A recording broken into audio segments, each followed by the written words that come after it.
If I did, it still wouldn't have been worth it. Right next to Hitler. Because they were best buds. They were. North. Let's record. Oh, shoot. Camera? Is he okay? Okay, thank God. But now it's way off. Still works. I'm glad it does, huh? I think you might be sitting on the cable. I think you're sitting on the cable. Yeah, Maybe you're probably not. on the cable. I was getting my nice camera, like, Planes it. 180.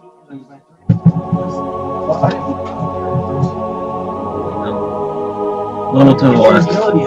Little to the left. Little to the left. Start tapping the phone, Brian. Start tapping your phone. And angle it down. That's why Jerry didn't knock their camera down. And to the right. Good. Don't sit on it. How much was a water bottle at Disney World? $7. I'm going with 7. Wait, what kind of water bottle? It's down here. Oh, that's about $4 to $6.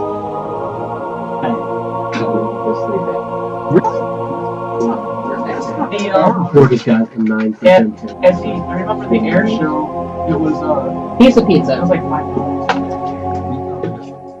$2.29. Just 7. Jesus. That's one slice. That's not. It's one of those You're getting like smaller. It's got like one pepperoni in this. They're all used, so everyone gets 2 pepperonis, fancy looking cheese. And it's going, why she got fucking 2 pepperonis? I only got 1. I'm complaining. Like the manager. They sold Coke products. Oh. Nothing like this though. Everything was like an open cup. But how much was that? $4. Not horrible. Like stuff was surprising.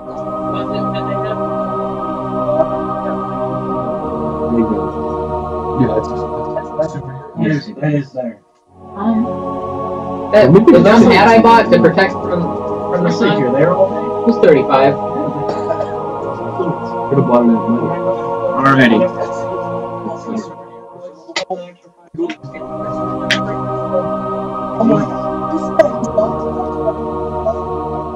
Like what you guys can have.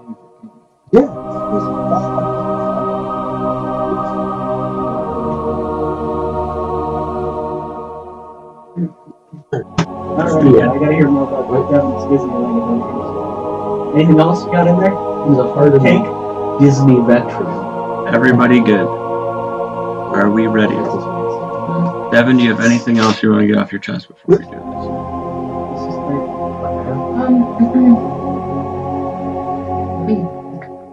No, the only stuff I left out was like the dark me sitting by a bed watching the cars go by, thinking like, one jump. That's all it's gonna take. Mickey and the wings will take me away. And on that note, And we'll be back. To start a session. perfect segue. I do know something. I'll make it very quick. We got off the RV. Just on the ground. I'm so happy to be here. Like, Jenna, fucking take me home. We look.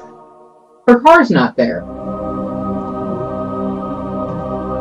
Her fucking grandparents and like all the family members parked their cars inside the driveway, but she parked hers like across the street in front of someone's house. They fucking had it towed. But when we like did the math and like the timing, it was in there for 3 days. It takes like two days to like put the sticker on it.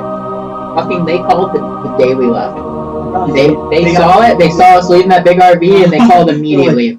But it cost her $400 to get her car They're out. leaving the RV, right? They're leaving it. That was the final cherry. That was the final cherry on the fucking thing. That's it. All right.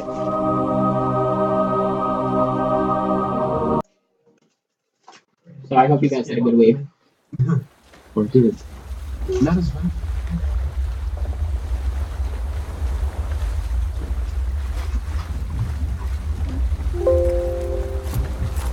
Alrighty. We good? Alrighty, so, last we had left off, God, this is going to take me a little bit. You began sailing across the Klempt Sea and the Crystalline Sea, kind of in this southeastern bound direction to find some encounters at sea. You came across a sea monster, from which you know is called a Krendelax. Very, very intelligent, not extremely large, but quite massive sea monster. Definitely kept it at bay. Lost a couple of crew members, maybe one or two. None of you were too badly hurt, but you were able to escape with your lives, and the ship's still intact. Hawthorne has been, for the most part, pretty competent in what he's doing. You can tell that he knows his way around the sea, his way around a ship. His crew seems to trust him and is pretty loyal to him. There are a few crew members that are kind of lazy, that you can tell for the most part, but most of them do what they need to do, and what needs to be done gets done. You guys have been helping out as best you can on your journey to Azash. At this point, you're now all pretty much, either above deck, below deck, doing your own thing. You can hear the sound of splashing waves against the side of the boat. And although everyone is not nearly on edge as they were before, there's still an eerie quiet that persists through everybody.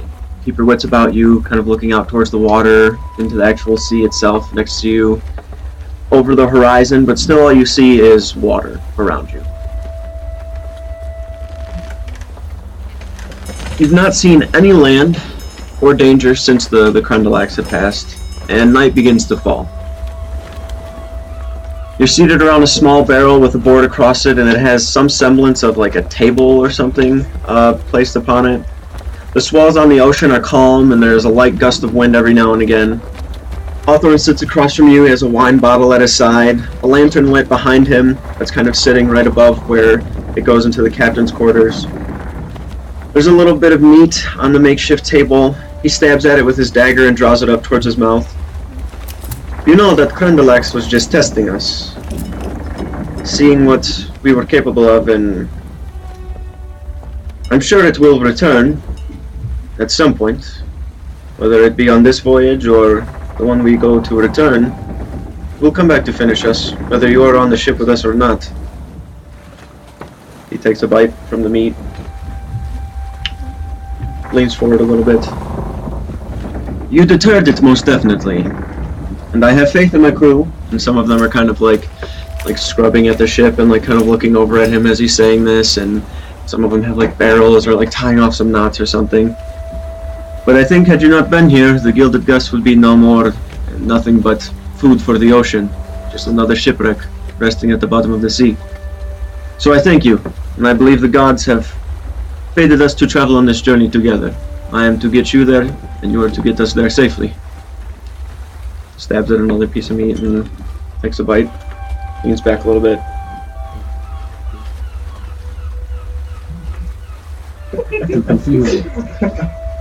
It is a smart creature. I do not know if that would do it. I don't know how smart it is. I mean, Connor charmed it. That worked.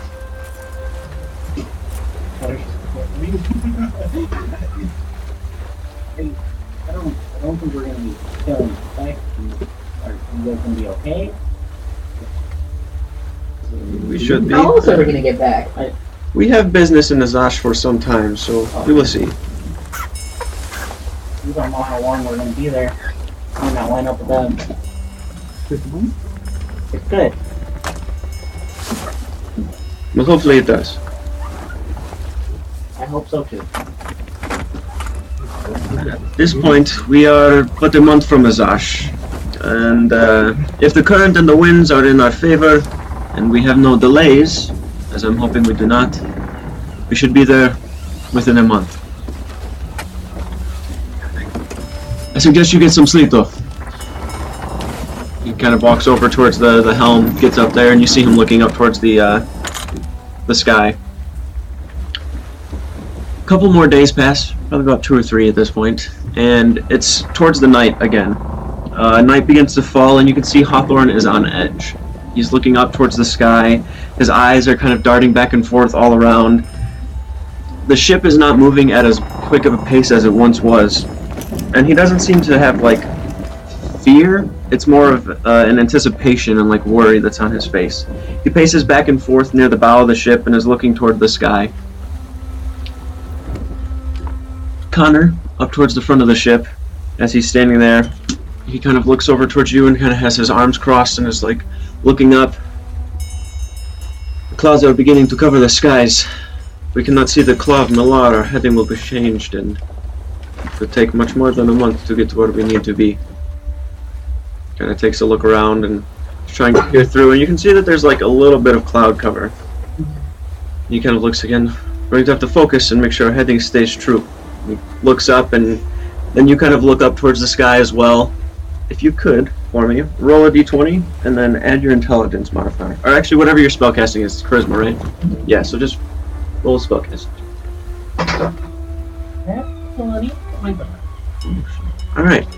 As you're sitting there and you start looking up towards the sky,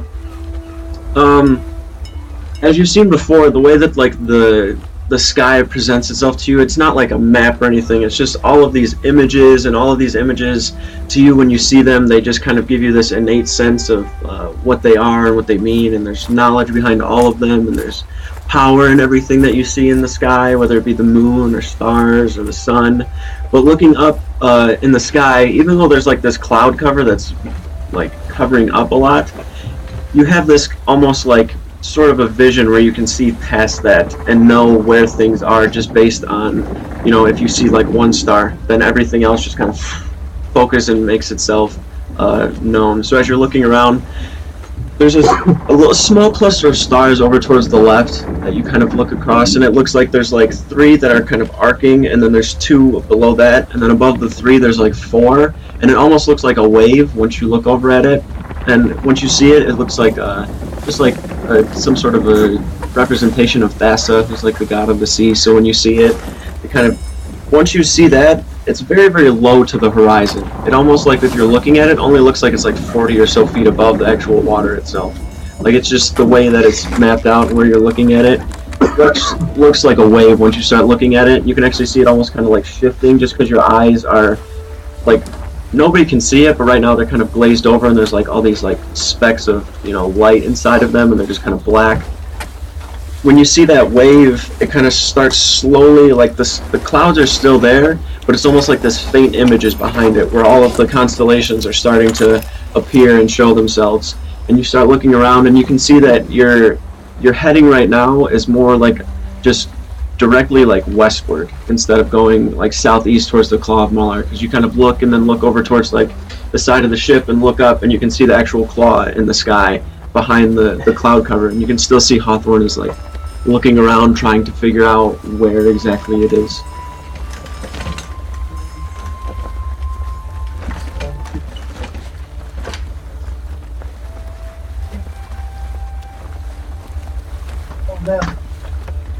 Just try pointing it out to him. As you do, it takes a moment, looks, and see nothing but clouds.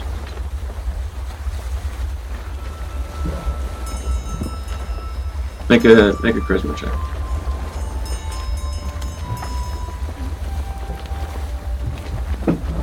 19. 19. A little hesitant, you kind of adjust the sails. Hurry up. Let's change our heading. He kind of points over. The crew guts over and starts pulling at the sails and adjusting it and getting them all set. And then you're kind of like sitting and looking up towards the front and watch the ship slowly start to turn and change. As you're looking up towards the sky, your eyes kind of glaze over again, and you can see all of the constellations behind the cloud cover. The claw directly in front of you now at this point. You kind of like look back and, alright, hold our course. And then they just, waves start splashing again, and you start heading in the same direction. Alright. The date really quick.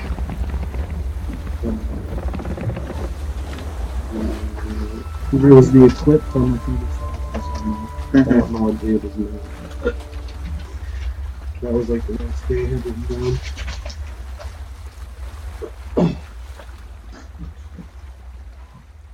Service. Where am I? I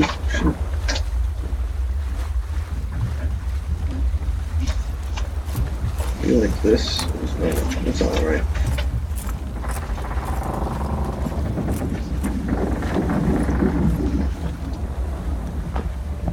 The 5th of Aberrath.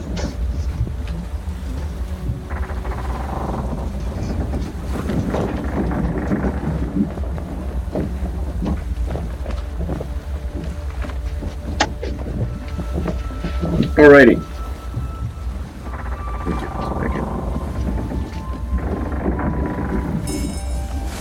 Out at sea, it's kind of hard to gauge seasons. There's not really a whole lot that would give you any indication of anything like that. So as you are making your way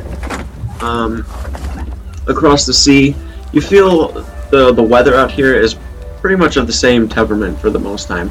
It's hard to tell just because like the wind will pick up or something and it gets a little chilly, or the sun will just be beating down on the ship itself and it gets a little warm. So you find yourself constantly like going through different layers of clothing. But for the most part, it's pretty mild. It's not like extremely cold ever or extremely warm. You're just not very acclimated to it, so it's kind of hard to adjust. Most of the crew stays in the same kind of garb for the most time, though. If everybody could, besides Skip, please, just go upstairs. Yep.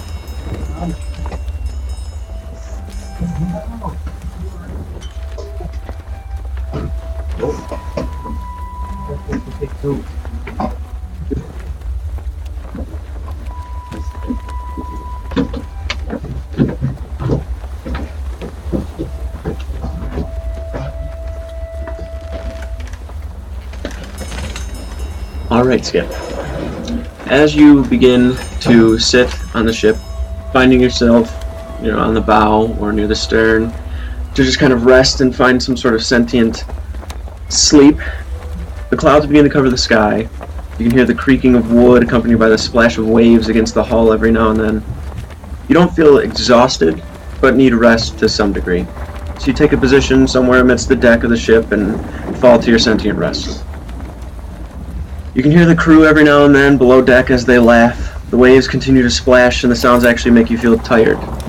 The occasional footsteps upon the deck are all you begin to hear, until the footsteps sounds less like they are going against wood and more of a stone. Your vision, kind of instead of fading to a darkness, has faded to a bright and welcoming light. You feel a strong connection and a pulsating sensation from your chest briefly, just as quick.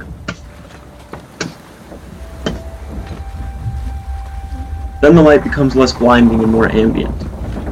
You feel yourself stand up instinctually, look down at your hands, and they're still the hands of a warforged.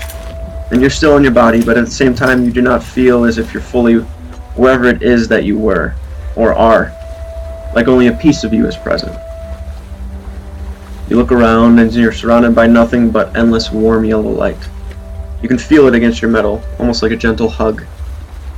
Looking around for a moment, your attention gets brought to behind you, where a welcoming and calming voice, a familiar voice that is, makes you feel absolute joy.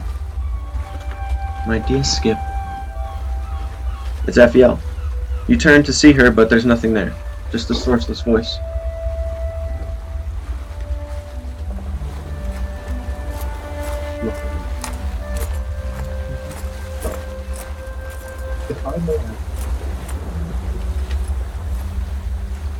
The voice kind of peeks out again.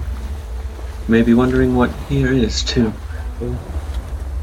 This is a safe place, safe from evil, a place where only those pure of heart may come, the only place where what I must tell you can be said.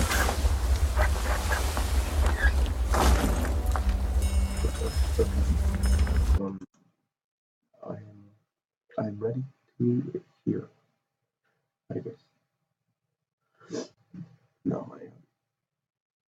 You are ready, or I would not be able to tell you. The darkness you have purged from Zaxria is only the beginning. You and the rest of the Keepers have faced many trials. These trials you have faced and will continue to face can take a toll, and they have on some of you. You must always be a beacon of light in a world that has so much darkness lurking in it. Raise the spirits of your friends and be the shield that they need against the evil that will always threaten the good in Zaxria. You've made me very proud, Skip, and I knew that you were going to be a champion of mine. You will do so much good for Zaxria and endure so much. You must always persist, never falter. You will be tested endlessly, and in always doing the purest form of good you will succeed. There is darkness coming. You won't know when. You must always be ready for it. But don't let that put a dark cloud over you. Live your life. Be happy. Love. Love your friends. Experience things. Make mistakes. Write your mistakes. Help people. Just shine a little bit of good upon Zaxria, as you already have done, and will continue to do. And I know you have questions about what it is you're going through, but I cannot tell you these things. You must find out all of that on your own.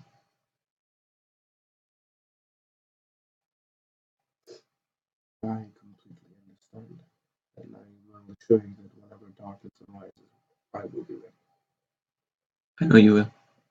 Let me rephrase that. We will be ready. And with you, it's made possible.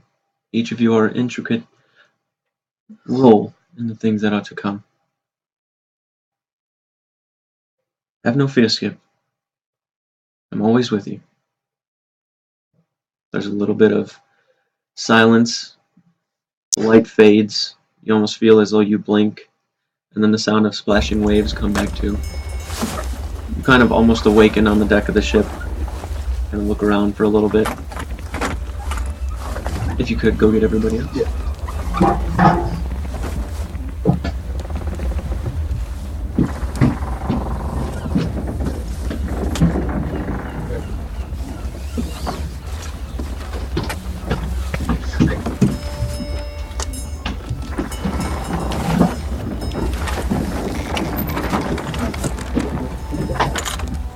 Back. Skip that? No. Yeah. I'm good now. He's covered in. Alright, now everybody but Devin. No, I'm just kidding. Everyone.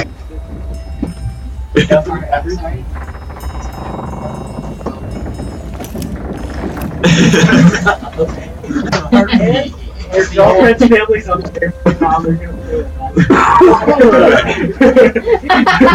It's gonna be Alright. So, I rolled a crit fail, and everyone's gonna be like, there you go. or just.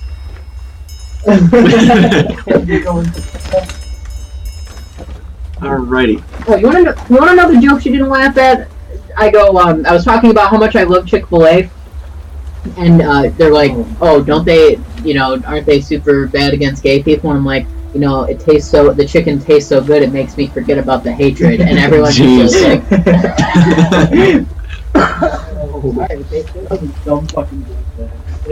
Alright, so, back to where we were. Thank you. At this point, it is nighttime. Skip, are you just going back to your sleep? Oh.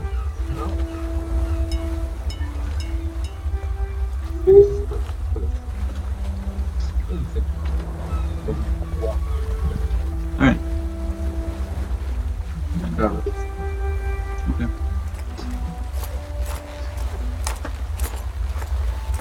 Okay. Now being the 6th of Avareth, as your travel furthers, you actually begin to see passing ships at this point.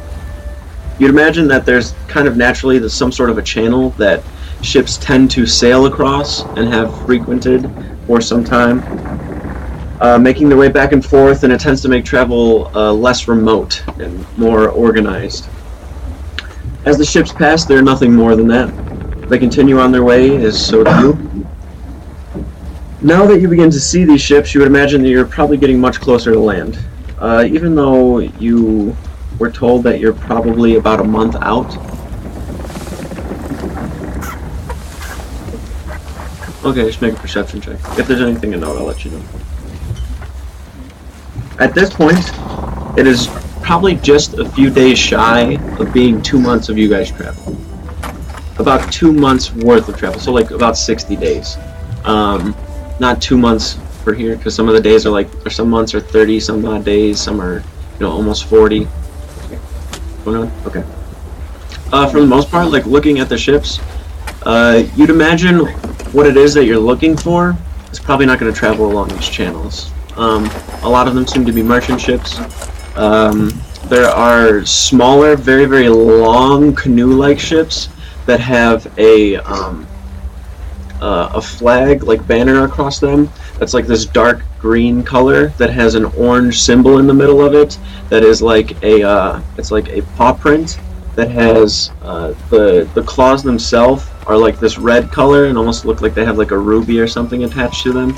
Unsure of what it is, but it definitely appears to be some sort of a insignia or crest for some sort of something of worth for sure, because the ship looks like it's very well made. It's definitely a lot different than any other ship you've ever seen before. It has a lot of like Viking-like qualities to it. It's not very large, but it's also not like a small canoe or anything. Just this long kind of boat that has a wider hull to it. There's probably only like one sail on it. And it's able to take the sea pretty well, too. Okay.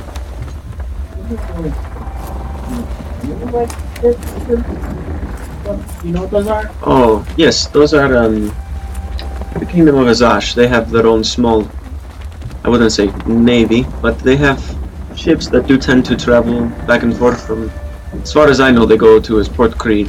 There are some islands that they tend to on their way there, but for the most part, I mean, they're nothing more than a merchant ship.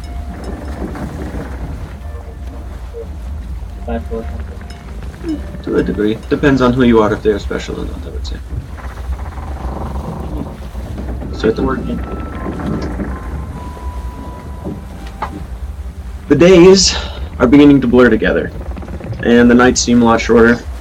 The crew continues about their work on the ship, and Hawthorne gives most of the control over to Jameson at this point. Things are beginning to mellow down quite a bit, and you start to feel complacent and kind of relaxed. Finn and Ander, your help is not needed nearly as much as it was at, the beginning of the journey, and you can tell that you are probably nearing land also. Hawthorne steps forward at the helm of the ship with one hand on the actual wheel itself, kind of standing over to the side of it. If we keep this pace, we'll be docked in Port Crista within 5-6 days' time. Let us hope the gods are gracious. You all begin to go about your business about the ship. The crew itself, there's a little bit of excitement to them. They kind of pick up their pace and what they're doing. They walk around doing things, and some of them even begin to just relax and not do a damn thing. Shadow, if you could, make a perception check for me.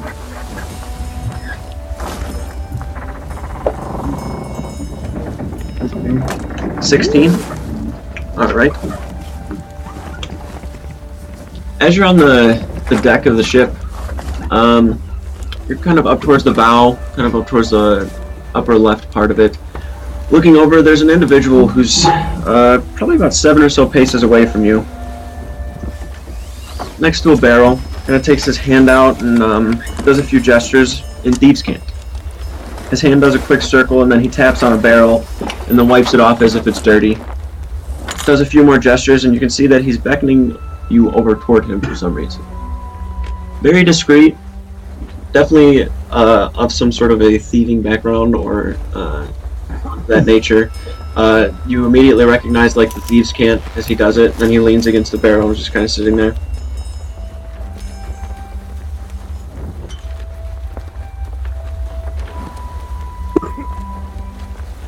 As you make your way over, you see this individual to be dressed in sailor-type clothing.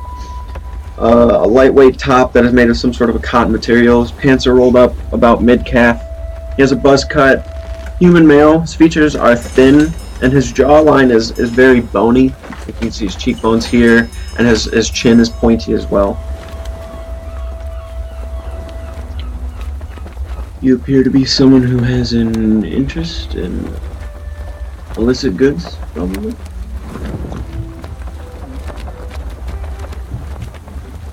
By the head bump maybe? Yeah. Okay. Mm-hmm.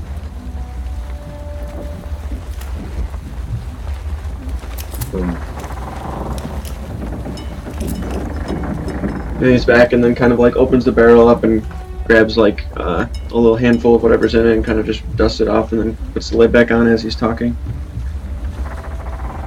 Depends on what.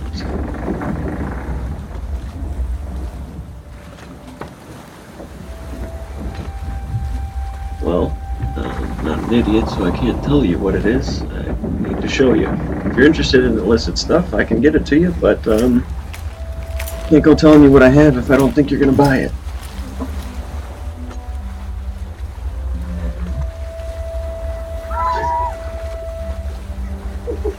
He kind of looks around. No, it's not in the barrel. I have it hidden. You want some stuff, I'd have to meet you somewhere. Somewhere discreet. Not on the where everyone can see us.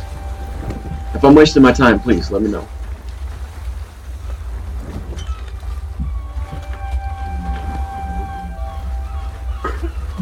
Alright, well, meet below deck tonight. Come along. There's a stack of barrels toward the back of the ship marked with a yellow square. We'll meet by those.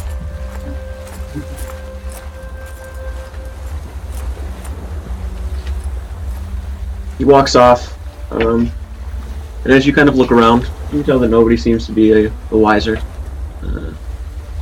Nobody's really paying much attention. Ander and Finn, if you could make perception checks. Yes, perception checks. Eventually they will advance. We don't got him, we don't got him. That's a solid 12 out of me. 13 for me in that game. It wasn't really pertaining to that, but you're good. You don't. We wouldn't have got him boys anyway. Because I know I have not only been practicing another language with Orem, I've also been practicing Arcana. Maybe not necessarily with Connor, but, you know, from Connor. I'm really interested in a sand mirror image. Okay. So I would say if I have the ability to try to not necessarily learn it right now, but start working on that, that would have been the trick. Definitely a possibility. Yeah, there's a lot of possibilities with that stuff. Especially like if you're trying to learn new stuff, though, your best bet's going to be like knowing what you want to do and then bringing it to the order for them to teach you. Because it can be very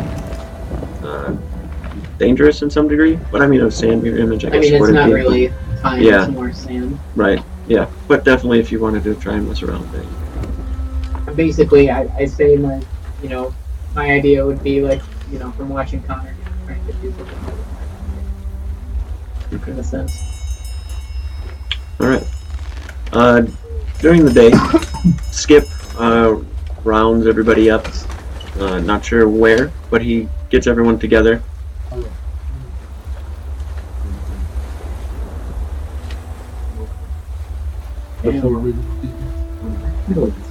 Okay.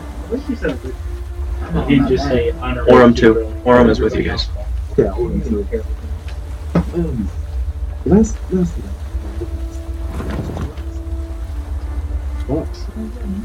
shoot. No, it was not something. There's a little light on the ship. I did hear a voice. And pretty much kind of so we can far on. Was this like one of those? I have a human dream. No, this was Hey, Dick. And Was it my fault this time? Probably. Let's be honest here. I think that's probably really good.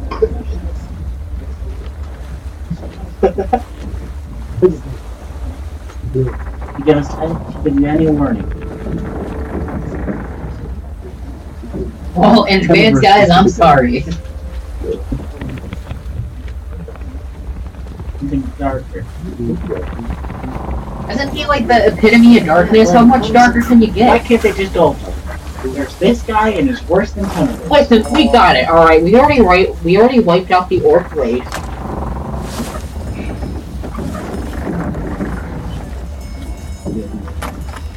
Yeah, he is dark. In my ability to be here.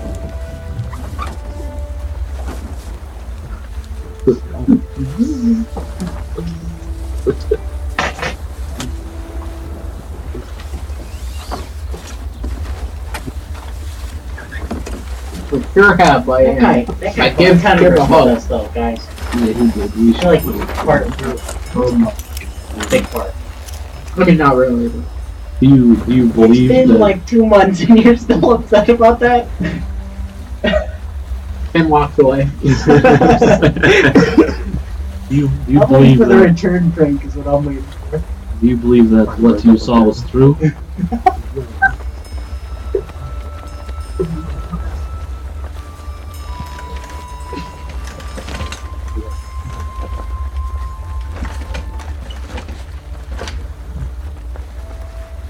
Did you I guess see her? prepare whatever way you can. No.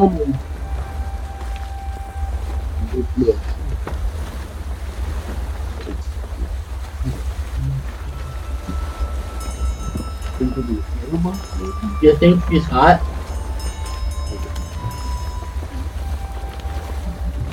I'll think of your being in that way.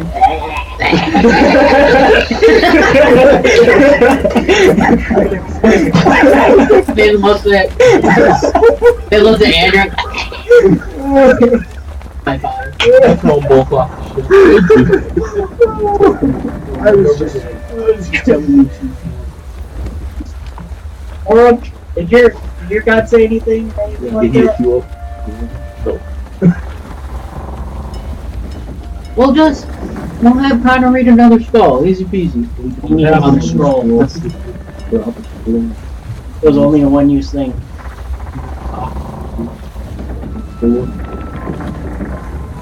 Okay, whatever it is, I'll fucking put sand in the tide and we'll be good. Walk away. We won't. Nope, that didn't even work the first time. Come on, we're the champs of the world. We got it.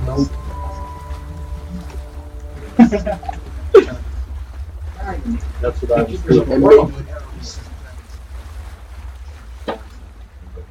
How do we know it's Erebos? No, we don't. Are we just assuming? We don't again. We don't know. Who's Erebos again? That's the logic of it.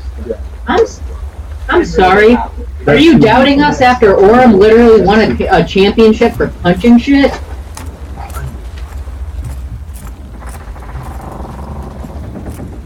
Alright, so whatever, we'll walk up to it and we'll punch it.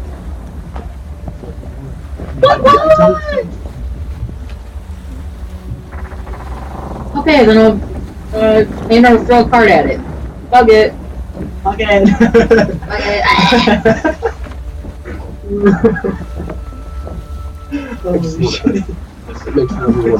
Listen, whatever comes our way, we'll tackle it. That's what we always do. It might seem really bad for a second. Even summon it. Yeah, I might even summon it again. Connor might die again. Hey, if there's anything that's just a little shady. Okay, we'll say no. just shave enough years off. Whatever. Fuck it. That's why I'm telling him you gotta not anything that could be safe at all. Anything. I'm just preparing. Sorry for keeping the morale up. He walked away for real this time. I'm going to tell Shadow once. I forgot half what you guys said. Actually, Ben's gonna find Shadow first. He's already here. He doesn't need to be Where is so Shadow? He's sitting next to you. Where is Shadow? It's like the middle of the day.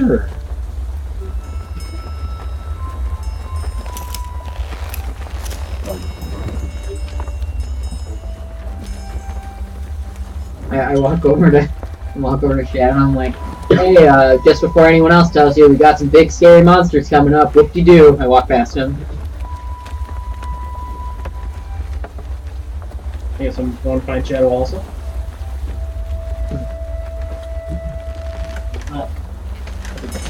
Guess we have something to tell you. Wanted me to come get you. Something like that. I forgot about half of it, but that's kind of why I want to go down there again. I need to figure out. Also,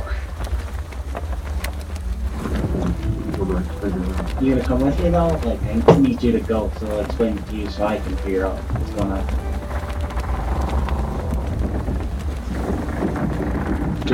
Genuine confusion.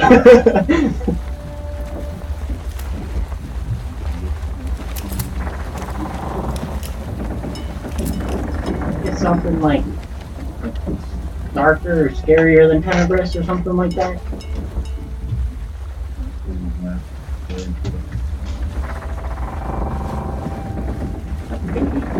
Different guy, that is.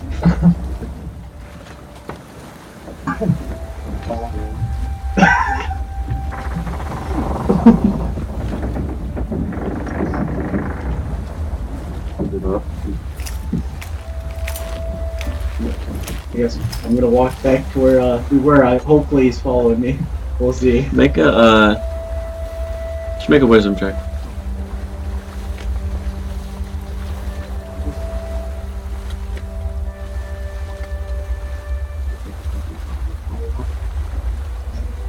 Five. A shadow like slowly gets up and stands up and just kind of stands above you. He's like in the dark. All you can really see, you can see his features and stuff, but the only thing that really sticks out is his eye. His like bright green eye that just kind of sticks up. Well, the one that's like looking down towards you. The second he looks down towards you, you kind of get like a little intimidated, and for the first time actually like looking at him, kind of shakes you to your core for a little bit, and then you're like, oh. I'm gonna go back down. You can follow me or something. With hurry stuff.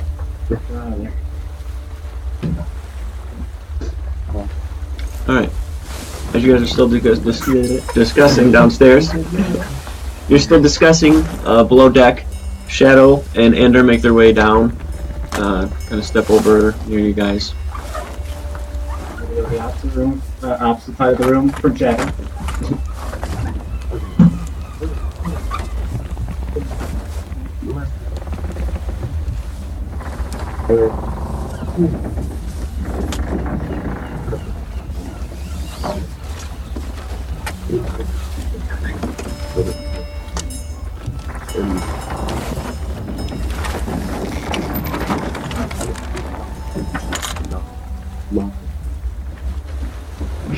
Big.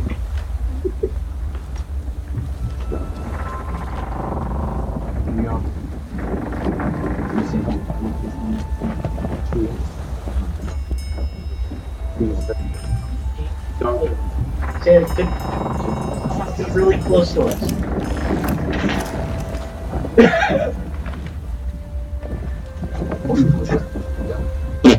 It's rude.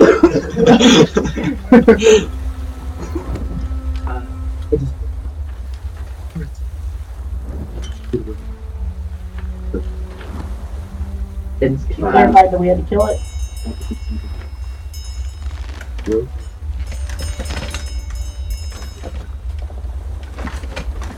What's the one thing?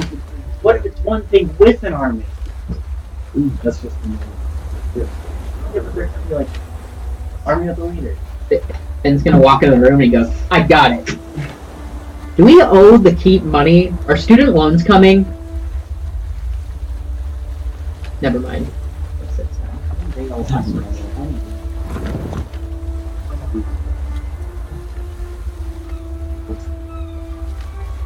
I don't know how much we can really prepare on this ship, but I don't know. I hope. Years down the line, kind of give us an early warning. Well, what this does mean is that we can start training again. And that was, Yeah. Never stop. never stop. Probably running like laps on that boat. Just laps and balls. Yeah, we just Baldrak puts on his Just Do It t-shirt. Guys, you guys have to drop the anchor. I fucked up. I'm really far away right now.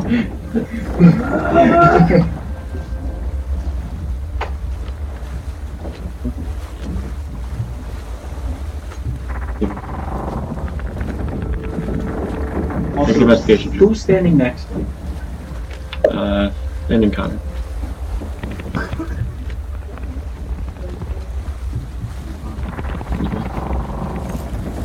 You got two, you only saw one. As you're looking around, you just kind of...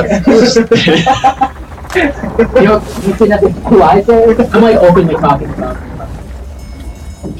Hey, yeah, we think you have one green eye. What the fuck is you? Are you blind?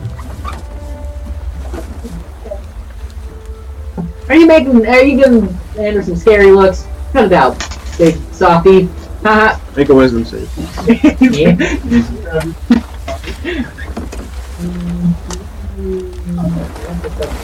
Okay. He's an intimidating person, but you know that he's a pretty good guy. So even though you fucking hate his guts for some reason. No, you know, he's never done anything. No, he's done a lot wrong to me, but he hasn't like wrong enough. You know, like those orcs.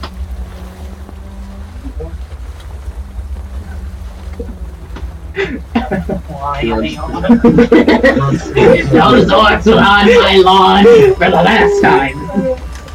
As you're looking around, Shadow, you can see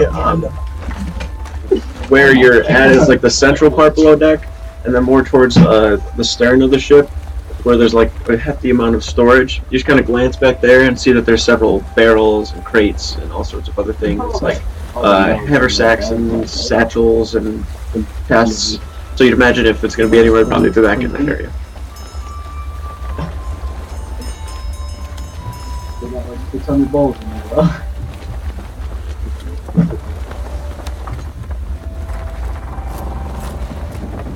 Good. Done discussing. Anything anybody wanted to say before we continue? No? How Alright. far are we now? You said 5 or 6 days? It's about 5 or 6 days.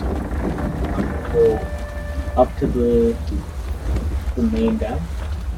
Start training. Alright. I'm gonna do like 3 laps around the pole and then get tired. Cool. Around the pole. Yeah, just a little.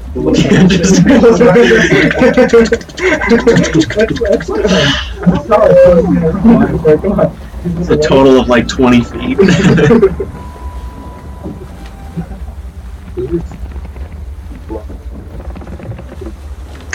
Not very private anywhere. The only private place is like captain's quarters, but you guys have not been allowed in there. Bathroom. You can pray to your God and share. I'm gonna find an open spot on the deck. I'm gonna use I am going to reverse engineer Sandwall by trying to cut out copies of myself out of the wall. Just an idea. I'm just fucking around on the deck. If there's no one around, I'm not trying to sandblast anyone. Mm-hmm. Okay. Or, you know, I might, like a variation of that, or, the other kind of lower stuff. I'm just messing around with it. Yeah, that's all. If I see Connor while I'm out there, I'll ask him to give me tips. No. That's So, it. throughout the day, Ander does about 3 laps around the mast. Yep, begins to pray. I hang a rope over. Climb up it. Climb up it. Right here. Athletics check, please.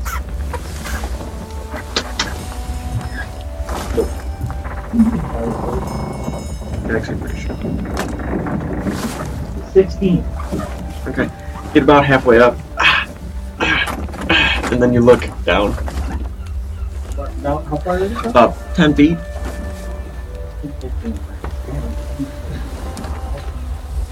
Still about 5 times your height, though. Yeah. You just start.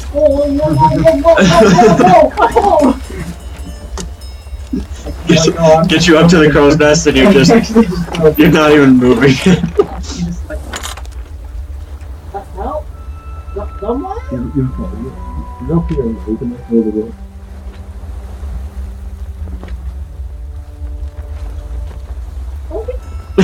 What do you want me to do? Grab me.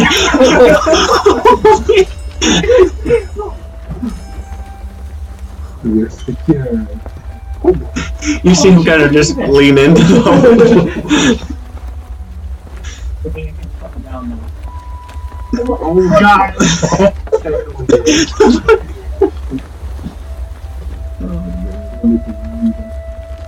Find out my little water.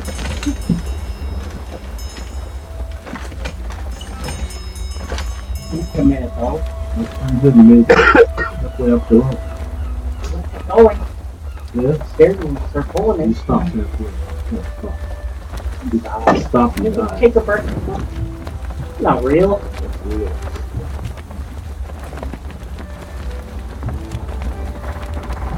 I was like train them. I was like, Keep going. Yeah, I was like, yeah, it's the best time to keep going. there's something wrong with it. Usually when you get tired, you stop. Until you hurt yourself. I think I actually hurt my shoulder on that one. No pain, no gain. I'm about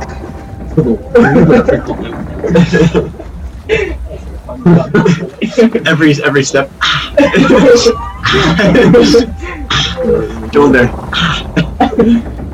All right. So.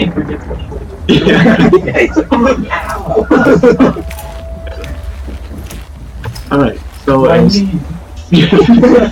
skip.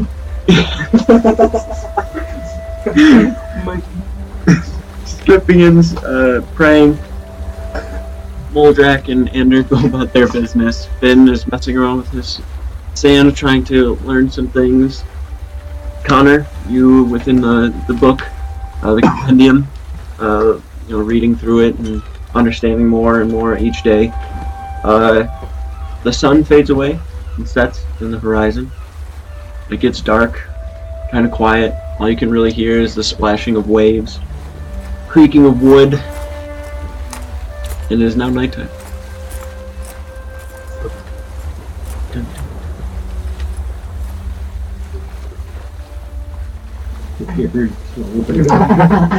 Alright, now, Ghetto. You begin to make your way below deck. You find that the main part of the ship underneath there are like hammock kind of beds that are hanging from there. There's crew resting atop crates, crew members sitting at a table eating some food and relaxing. You find your way past some of the cargo toward the back where you originally saw everything. It begins to get darker as there are no lanterns back here to light the surroundings. You find the barrels he was talking about and begin to wait. Sit around and look. A few minutes pass, maybe 5 or so, before you hear footsteps coming from the same path you took to get in here. The individual walks forward and has a small satchel on his side and he's holding at it. Come along.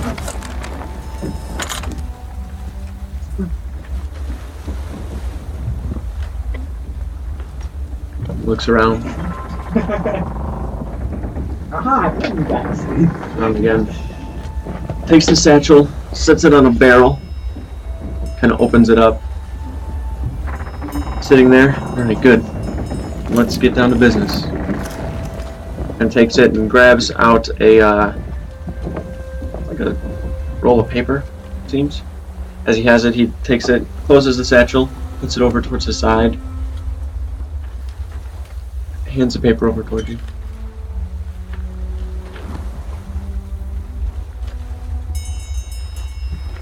Take the paper and begin to unroll it. As you do, there's nothing on it besides a symbol. And the second you see the symbol, your stomach kind of sinks and kind of drops. You see 3 coins that are kind of overlapping each other. And the second you see it, there's 3 letters underneath that just says LOC. The second you see it, you go, and you look up towards him and go to draw the katana.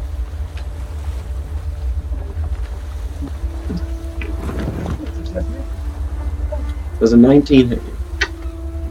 Alright. You feel a dagger slam into your back as you also hear the crates and barrels that are behind you. 2 of them pop open.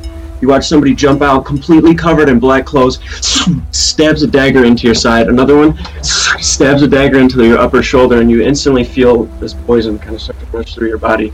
Your muscles start tensing up, and you can feel your neck kind of getting gritty as you go to grab the katana. Make a constitution. 7. as your muscles start to tense up and you start to fall and your knees buckle and you kind of fall weak, you look up and the individual that's standing there takes underneath, like takes the clothes and kind of starts taking them off. One of them hands the individual clothes and he gets these like it's like these dark black kind of clothes handed to him, these leathers. He puts them on. You see two more people jump out of barrels. You watch somebody from the other side of the crew, like somebody that looks like they're a part of the crew, walk over and make their way in. They get clothes handed to them. They take them and start like putting weapons on their sides and stuff. Guy leans down and takes a knee next to you as you're sitting there, like holding on the katana, like gritting your teeth, looking up at him, almost like growling if you could. Leland sends his regards. He knows what you did. We're gonna bring you and all the rest of the keepers to him. There's a hefty bounty on your guys' heads. Kind of goes over. Two of them lift underneath your arms and then drop you like onto the barrel, and you just kind of slump inside of it and are sitting there trying to move as best you can, but are completely paralyzed. For you guys above deck, I need Finn and Andrew to make one more perception check. You drop Yeah, it. Finn's like, did I hear anything? I hear shadows straight down. Not me. Oh. 14. I'm in the first one. Oh my. Yeah. Okay. You want to know what I got? A 6. So. Finn, as you're kind of sitting above deck, at this moment, you're kind of just leaning back, just relaxing. It's very calming, and there's nothing really about going on. You're just looking about, and looking over, and you start looking at the crew. And you notice that there's less and less of them. As before, where you remember probably seeing about 30 or so crew members at all times, you see like 10. None of my business. For the most part, you've seen crew members seem like lazy or tired. Maybe they're below deck. But you start getting an eerie feeling in your chest. You kind of look over at Andrew, who's also above deck. You're kind of looking at him and kind of give a little bit of a nod.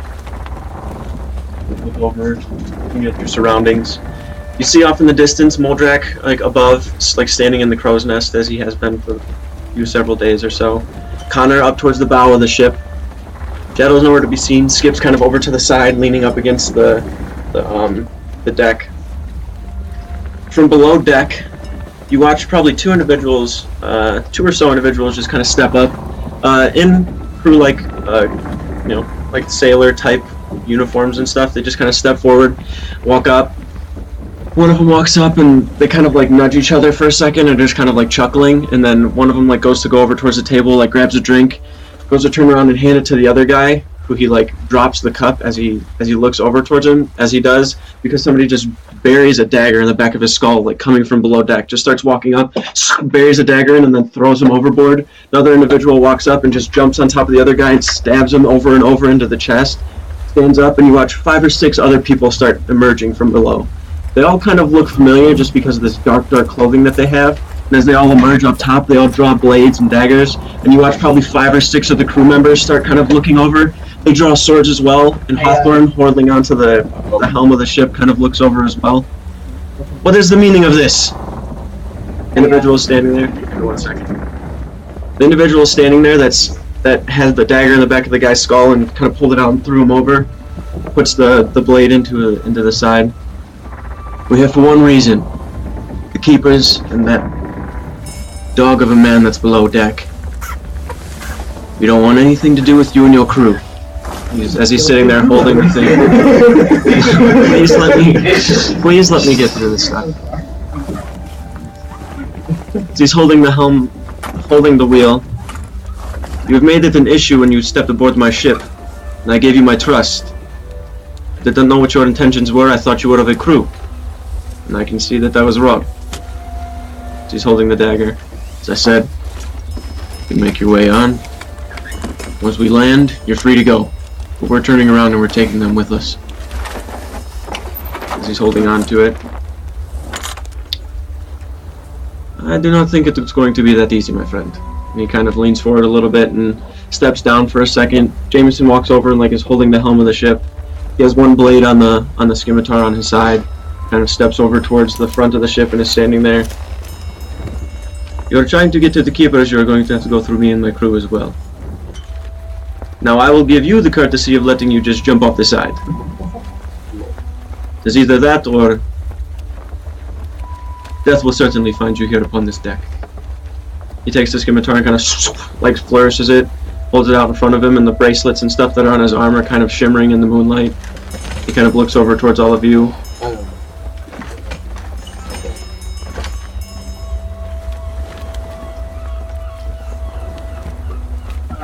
Kevin, I don't want you to get in trouble. We can deal with that. I need everyone to roll initiative. I don't want to play our game. Come on.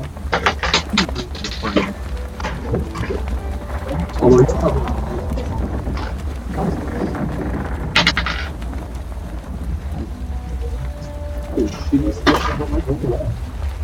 is the best one to go 10 sessions. You're in game, so it's 20 in total. Okay, you're obviously Yeah, last I five only have combats. a fucking. Last five combats are roll under 10. What's your sex? No, I know. I also rolled an 8. You have the last deck. I also rolled. Yeah, but he's got. Yeah, plus 3.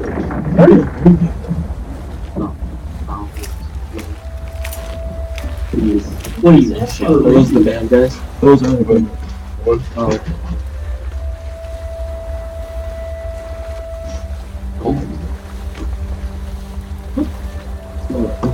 Those are D10s. Those are D10s? I don't know It's what it is. It's 3 D10s.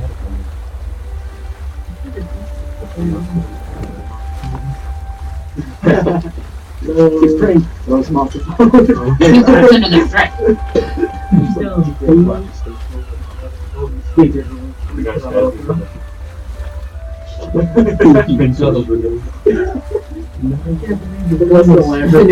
Yeah, I see him in the barrel. He's like, yeah, I just like, I'm like, I'm playing that again. Throw him over.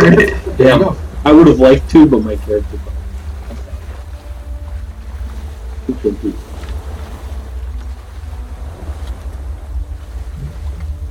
More of a forward jump for small draft. That's what I was doing. Damn it!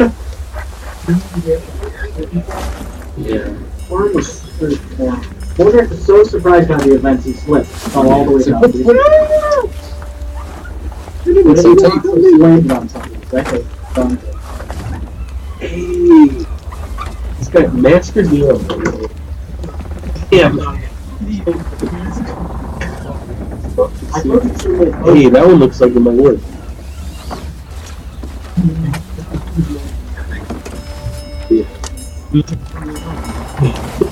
I can hear it. It's not that. I don't see a triple backflip kick off somebody. I'm gonna have cat use that. I can do it. Alright, he's just gonna sit next to it. That's okay, that was my plan to attack you. I think we should be at till one of I'm the just gonna shades crush someone on the way down. Yeah. Rain off the boat. Just 3-point landing. I just go through the tank. lay down Shadow and kill him.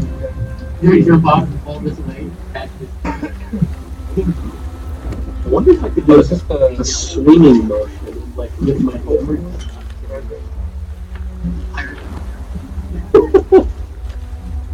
I'm up here.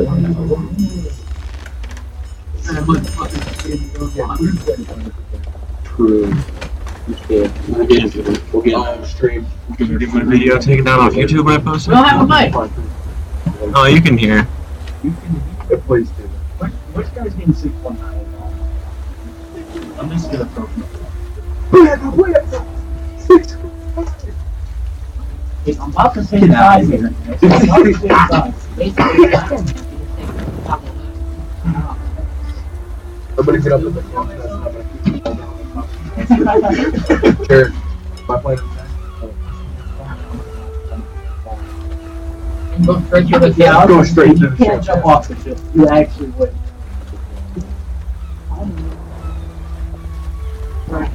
There's no one.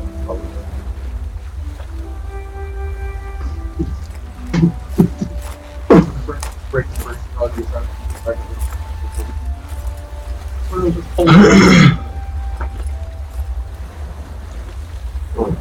You got a card still.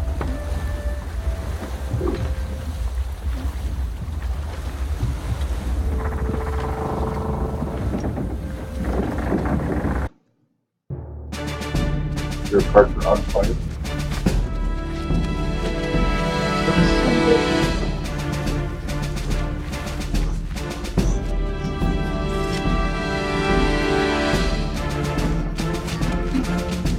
Okay.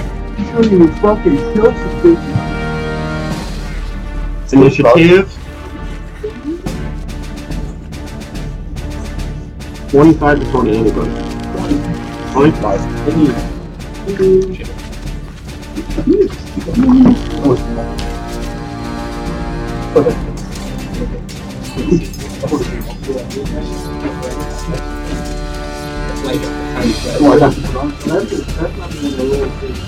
They're on my back. Hold on.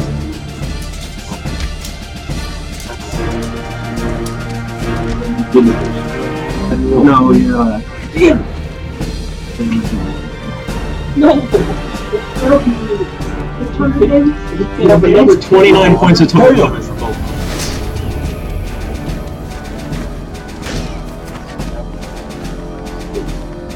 Okay, so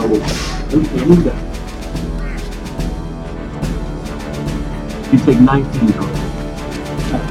Pretty much. But you are paralyzed. Oh wait, Unsure of how it lasts, but you are paralyzed. Alright. 20 to 15. Nobody? 20 to 15? You already got mine, right? Yeah. 15 to 10. 14. 14. So we're playing I don't know. against probably a bunch of Nope, nobody got more than 11? That's good. You're gonna get paralyzed. Finn got 4. Yeah, I got this.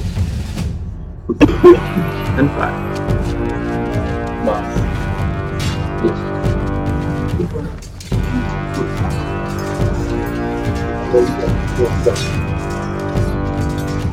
Okay. Right, you didn't roll the release.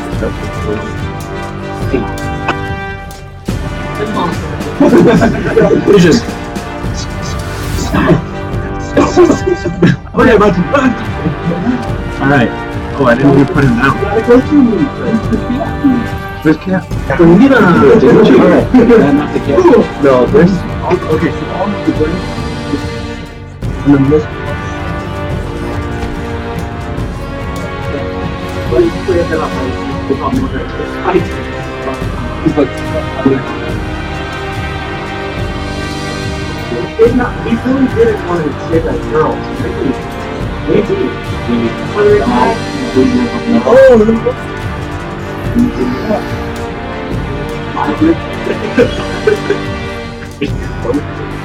Alright. Now, Andrew, you're up. As you're sitting here, you watch all that happen. You tell Hawthorne that he doesn't have to help you. You got it.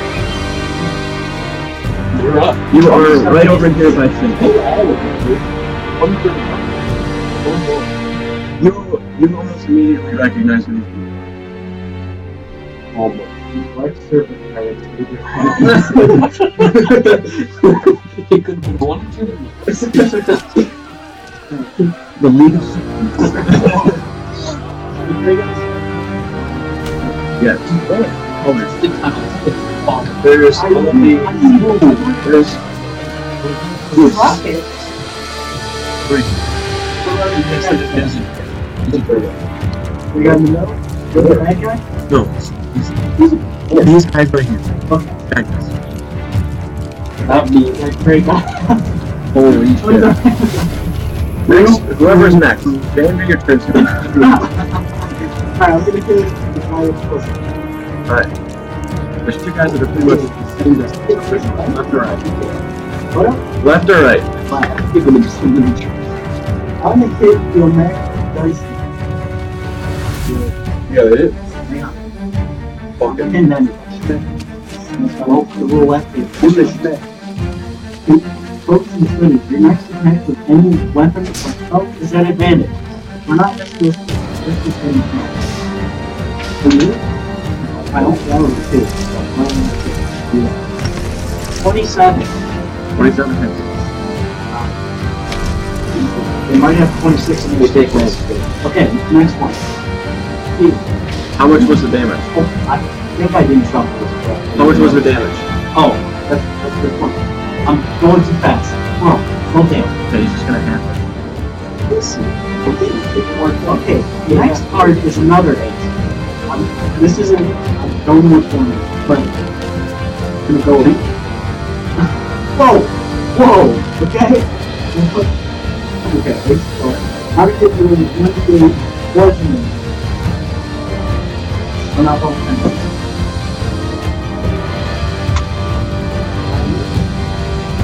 24. 24? Yeah. Alright.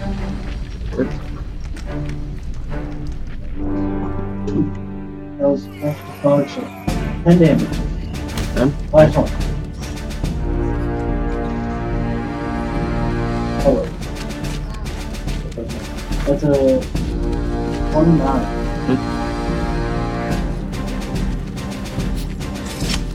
That was better. Alright. So as you're standing there and they emerge from below deck, that guy stabs up into the skull of somebody and then tosses them like towards the side of the deck where they roll and tumble and then splash into the water. After seeing that, you take 3 cards immediately from your side and throw them all at the same time. One of them kind of just picks up with more velocity than the others and slams into the chest where he kind of falls back and like holds himself up on his tongue. And then the other one hits his shoulder and then the third one hits the other and then they kind of disappear. Blood kind of dripping from his chest and like out of the armor. You can see a cut in it where the thread is like torn apart, like holding a dagger, spinning it around. Do you want to move at all?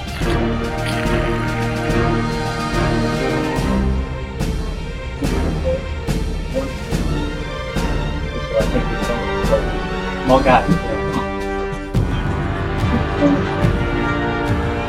Good. That's good.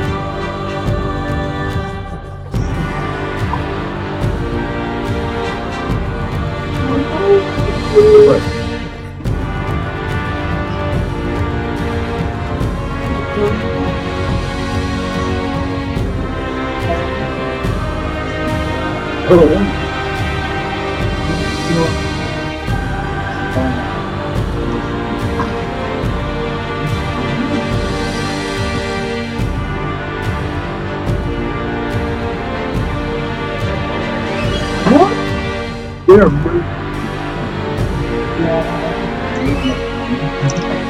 You walk as you're sitting there. After that one guy gets hit all 3 times, you kind of like duck down. They all, at the same time, kind of just break out into this organized, extremely fast motion. As they do, you watch one of them actually just jump in the air and kick the guy in the chest, and he flips over the side and lands in the water, and then immediately splashes and just disappears to the water. Another one of them takes a dagger and throws it at the guy they're running at. After it hits him in the shoulder, takes another dagger from the side and just plunges it up into his chest and then pushes him off the cliff while yanking both daggers. The other guy runs over and quickly just takes a quick slice towards his throat. All of them only have daggers, they're just very quick and agile. Just runs over and slices his throat and doesn't even look at him, just slices it and turns around to watch his surroundings behind him. So one guy runs up to Hawthorne and goes to stab twice, and Hawthorne just like takes one step and then kicks his foot and kicks the dwarf individual back. The other crew member is just like sitting there like kind of holding the other guy at a standstill, the guy that Andrew had thrown cards at. And complete chaos just starts breaking out. The individual in front of Hawthorne takes his blade.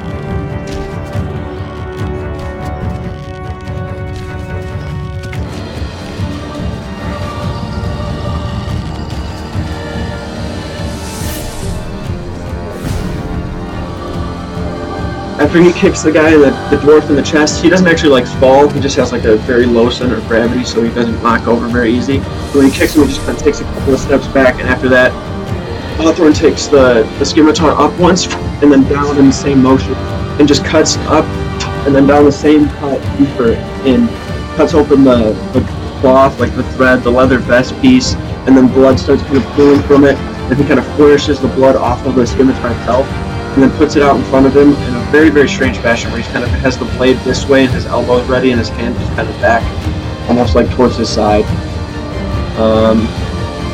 Then you're up.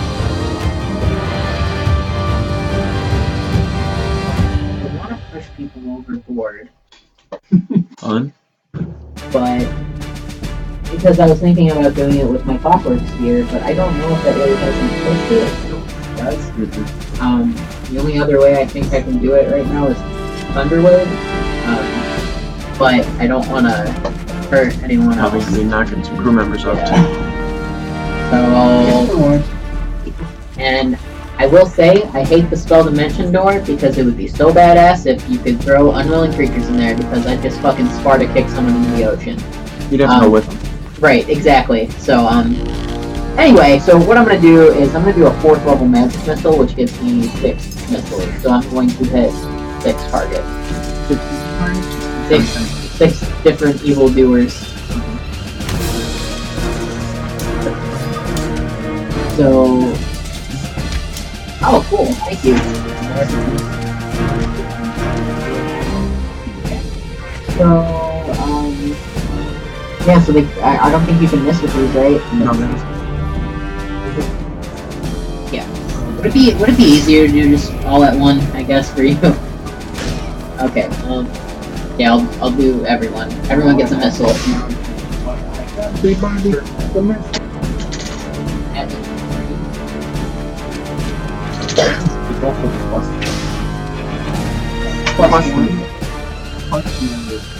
Plus 1 14. Okay. Yep, second tier is also 3.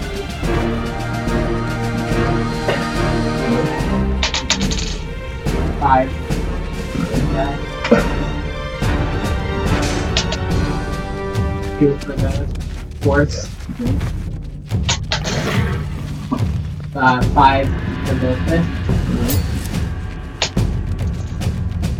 4 for the 6th.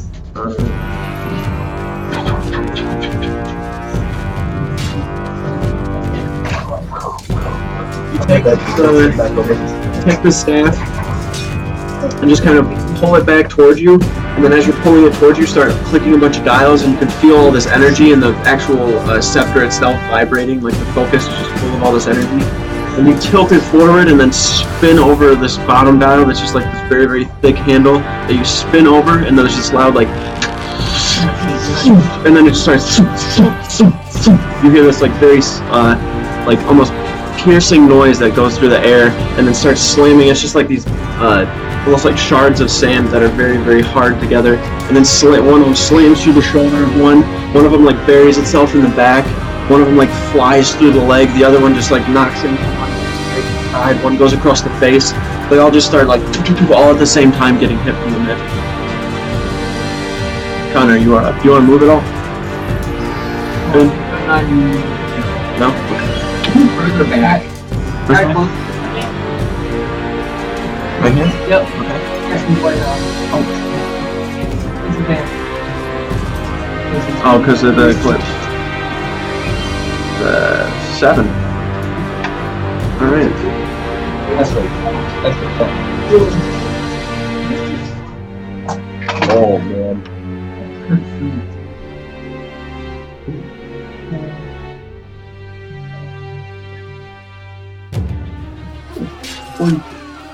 Fortitude. Alright. As you're looking forward, everybody on the deck of the ship stops and looks over for a second. Like, time doesn't stop, but it's just this thing that happens that just draws everyone's attention towards it. You watch Connor like almost levitate up towards his toes, and then his chest kind of pokes out, and the necklace picks up and is floating in front of him. It pops open, and all these stars start bursting out from it and fly over to the individual. And he's kind of sitting there, like backs up and is looking at it. And then you watch the spaces between all the stars start to fill with this very, very dark black color. like there's no space there anymore. Like it's just this dark void, and you hear him start screaming at the top of his lungs, like he's just being torn apart from the inside out. You watch where his mouth was, all of this just darkness starts to cover it, and you see his mouth open like he's screaming, and he's like squeezing, but nothing's coming out. He turns into like this black hole, and you watch his upper half and his lower half start to twist, and then they slowly start like turning together before it just disappears into nothing, and the body is gone.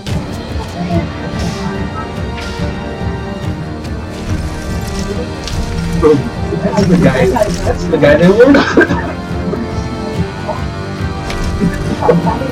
You want to move that? Waldrak. Yeah. I bet.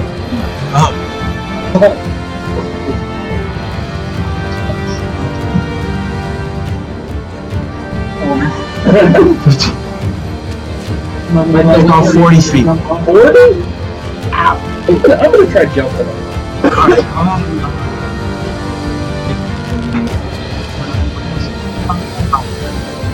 Oh, that's fair. 11.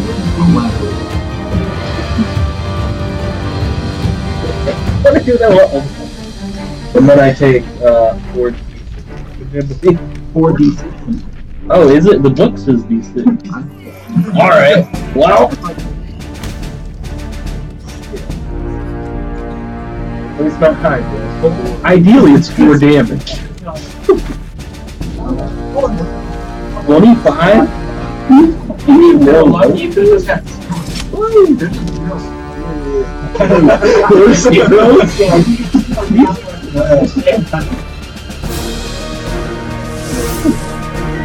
Still a good amount of health. Does that count as my movement action? 5 feet of it, the gravity does the rest, so I would say no. And as you drop down, you don't actually land on top of the boards. But as you land, you kind of, the wood beneath you kind of like cracks a little bit, you slam down. It's kind of looking out towards the water as somebody threw him over. So as you land, he goes to try, but his back is right now. Grab him? Okay. Go ahead and make an athletics check. You can use acrobatics. 22. Fucking hell.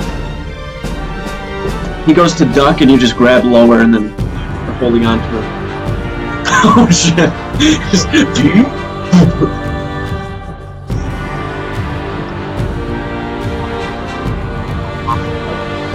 I'm gonna give him a dex save too. You watch Mojack. And then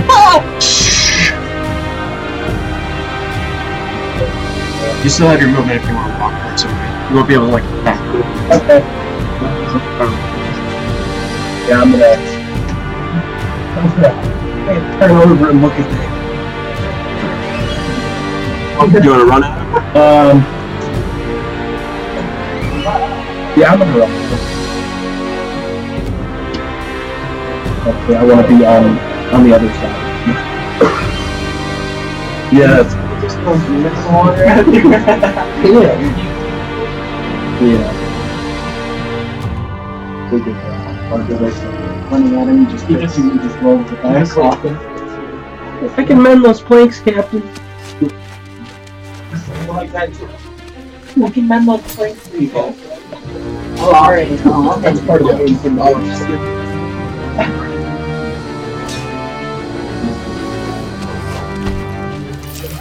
Go for it.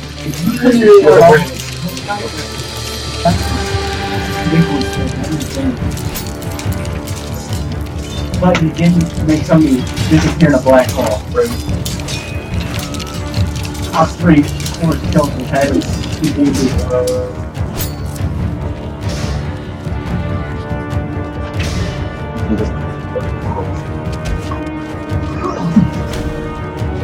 What'd you get?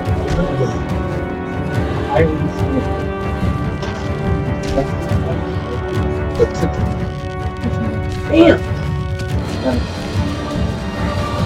First up and swing for him, and he just backs up. You stab into the actual deck of the ship, and before you can even draw the blade up, he just like brings a knee up towards your face.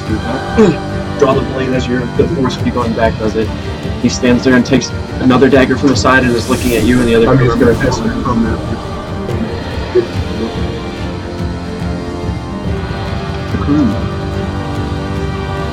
Here we go. Yes. Yeah. Knees up!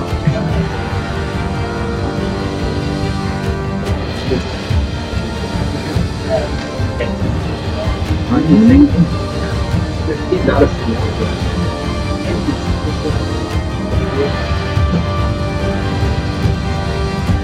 Oh, that wasn't. Who was that? You should always take your kid with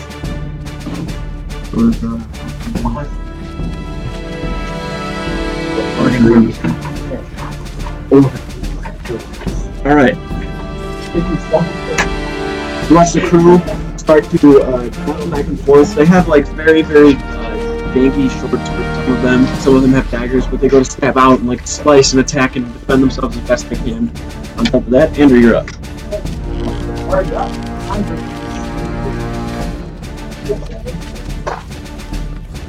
That's still alive? Let me kill him? That guy right there is still alive. Not anymore. Target back in one. Use the next attack hits, the card is critical. 23. Hits.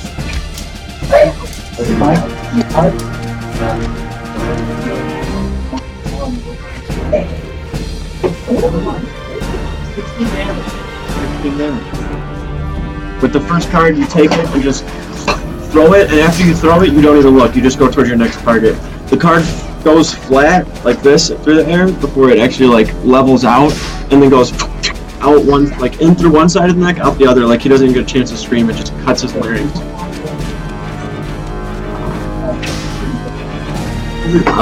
Everybody. The guy in front of Hawthorne has a big gash across his face.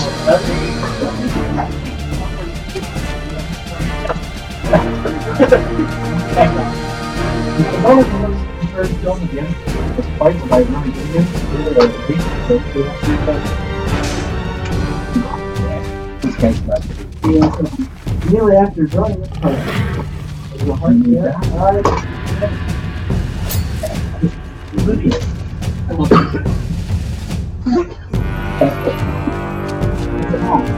Go. Body by the wrong player. I'm just coming up. Can I still stick up for him, right? There's no. I went from I drew 2 aces and then beat that. And then I won it. Yes. All right. After you throw the first one, you have this confidence, and then you draw 2 cards at the same time from the spot, and both of them are just like they just explode in your face.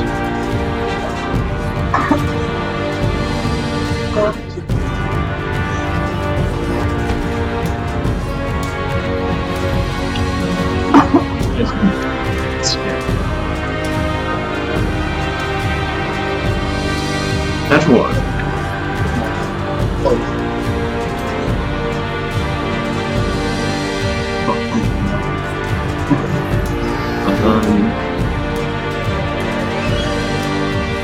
Guy's gonna go at Moldrak, yeah.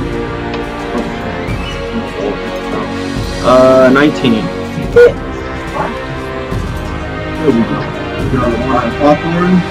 Gonna miss. Oh, 7 damage. Swings out towards you and takes the dagger and kind of jams it into your thigh, but it doesn't like go all the way through, but it just kind of like, and then he draws it out, a little bit of blood goes from the side of your leg. Now then goes towards Hawthorne. The second he takes the blade out, Hawthorne takes the scimitar, like the flat side of it, and just smacks the top of his hand, and then he drops the dagger. The other hand, and kicks him like up in the lower part of his jaw. He falls back and then goes to reach for the dagger one more time before Hawthorne just like takes the blade part of the dagger, like slices at his fingertips a little bit, and kind of draws back, and just standing there like looking at him, and Hawthorne just has a grin on his face. What is it? Hawthorne's up now. The guy in front of him is gonna take the attack. Natural 20, but that one's a miss. I think you can do it though. Yeah. 32. As the individual kind of draws back and is like slicing or like mending to the slice to his fingers, Hawthorne takes the scimitar and just like does like a quick like flourish where he takes the blade out in front of him and does like a spin and then lands like more towards his knee. So he does like this very quick spin and almost like a dance move and then kind of lands towards the ground. And the guy standing in front of him is just holding up, and then the head slowly starts to like slide off the side of his body and then plummets to the ground. Hawthorne then like stands back up, looks around.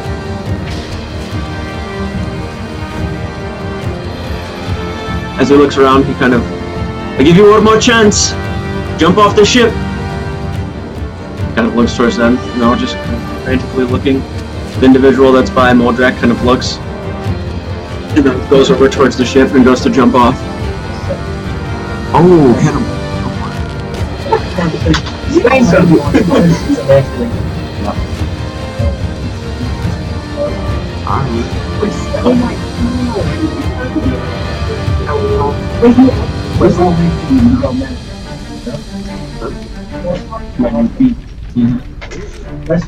Oh, damn. 15 there. Yeah, if I hit an enemy when they disengage, when they try to run away from me, their movement speed.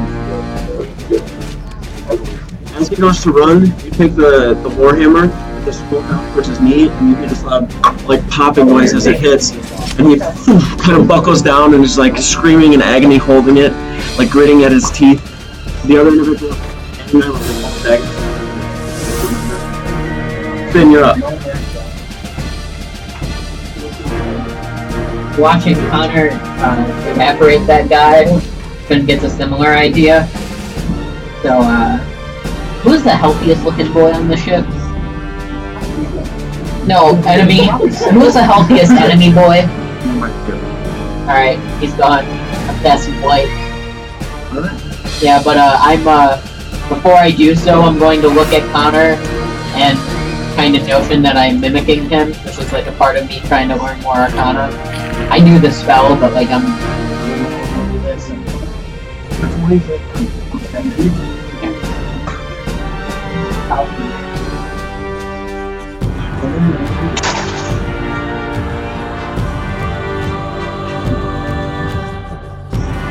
Alright. Ever.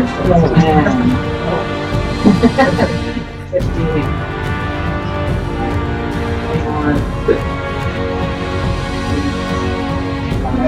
Yeah, half that is, what'd you do, 42? You take the focus and start it into like the words that are in the wood. And as you do, you take your hands forward and start like reaching forward towards like there's like it's like a target, not really a target, more of like a keyhole almost where the scepter just kind of like moves perpetually at the top, where it lines up with who you're looking at, and you start taking your hand and like turning it towards the side, and like there's this energy that's going through it. It's like this yellowish white energy that's flowing towards the target. And as you're doing that, you can watch like the skin on the person's face start to like wrinkle. You can see them almost like start to hunch a little bit as though you're like aging them slowly with the spell. You can kind of like reaching out in pain and like squeezing and like tensing up a little bit. You watch their like skin get all wrinkly and like gray, but they're not like really old, but you can just tell they're like a little weathered from the spell. You kind of look at you, refuse to fight it off and like daggers up and still. Yeah. Finally there.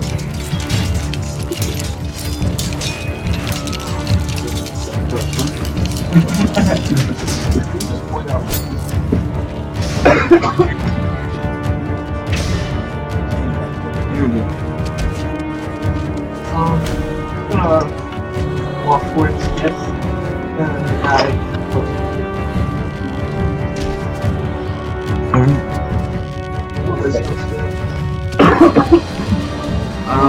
Probably close to 100 feet. Like a per turn. Yeah. So whoever was like, that's gonna be an 11.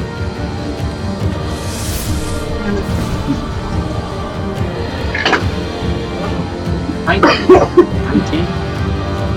What off? That sucks. Oh wait, skip.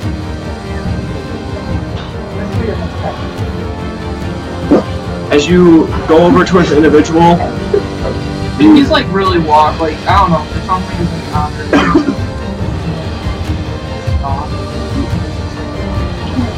as you walk over, you're still kind of like, you get to a point where you take your hands forward and just kind of like pull, and as you pull, all of this like energy actually comes from your necklace. As you pull, it just kind of bursts forward, and all these stars like fly through the individual, and he kind of leans back and is like leaning against the rail at this point, like barely hanging.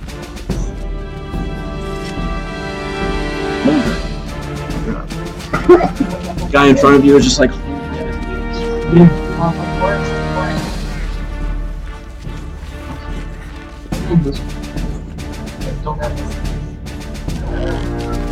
Luckily, I'm on the other side of the you're not holding. Oh, if you would see all that? Okay. He's like holding at his knee. You just help him with what he was doing. Just I'm just like, don't lose him, we send our regards. toss him over. Flashes. One more guy left.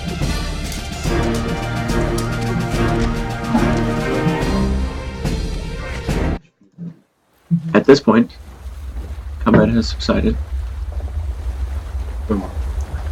Skip now in front of the guy that's like leaning against the side, barely hanging on. He's really weak. Just kind of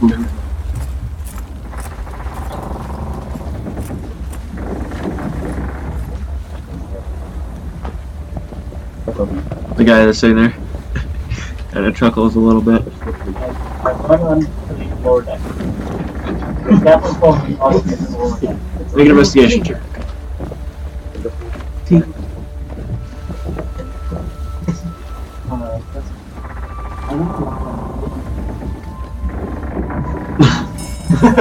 You were like, I really did. he's like, tell me if I succeed. 15? You're below deck yelling. Hello.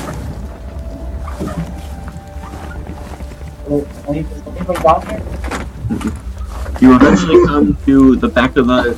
You're like rummaging through stuff, like throwing blankets. There's probably like 3 people that are down there actually. You kind of like shake and wake the beds, and they're just. You kind of waves. You eventually find your way towards the back where you can see, as you're making your way through too, some of the hammocks, the beds, you can see that there are like people that like tried waking up, but were unable to stay awake, as probably there's like blood dripping from their neck. You know, some of them have their throat slit, some of them have like wounds to their chest, and it makes you kind of frantic, and you start like looking around, and you find Shadow, kind of laid across the barrel. You see blood dripping from his chest, from his shoulder, like pouring down. He's looking at you like, and he's just not moving. His eyes are still bright green. I can't save my boss.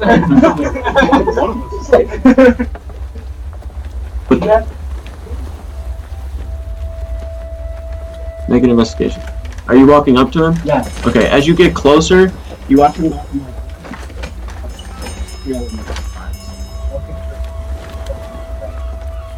Or make an investigation check.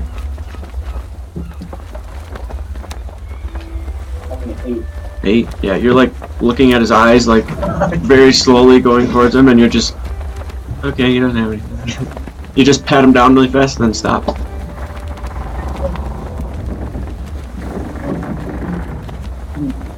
Are you there? Are you alive? Do you have any potions on you? Anything like that?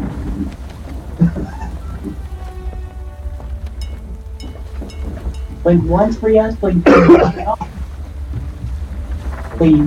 That was the second one. He's gone. He's gone. He's bleeding out. He's like bleeding out. Are you okay? Okay. What happened?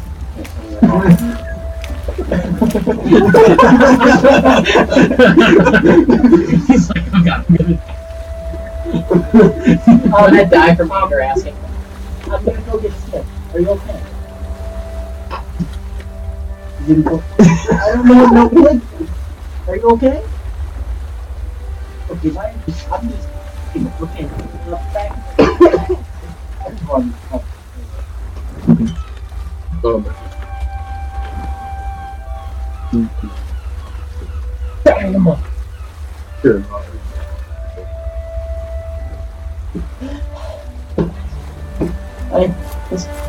I need you. Channel. You may be dead. I'm not sure. He can blink though. Sure, he's not playing another trick. He's not moving at all. Sure, it's not a joke. This one doesn't seem like a joke. I'm gonna run down there with him as well.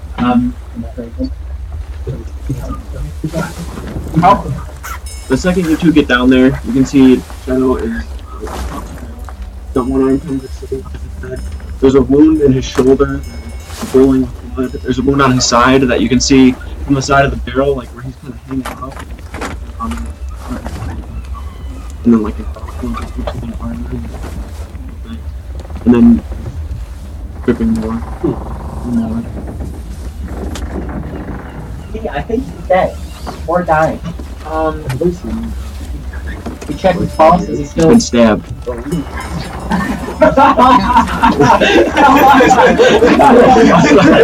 was confused. That's what you meant.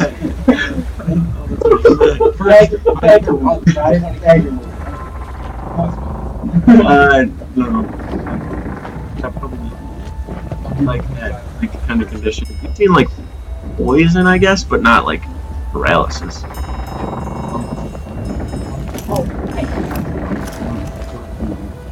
I think we just need to wake him up.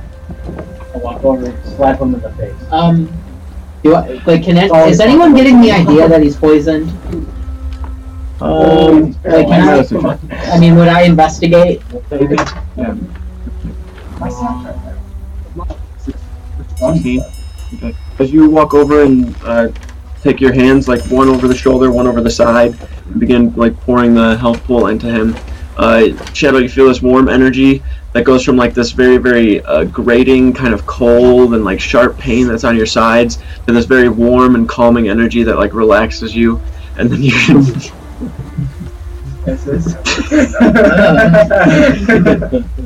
As you're doing that, you take your hand away and can see like the blood that's on the metal. There's like this very, very viscous green tint inside of the blood as well. You're not sure if it's because he's a kidnap or if, there's poison in there, but your first inclination would be poison.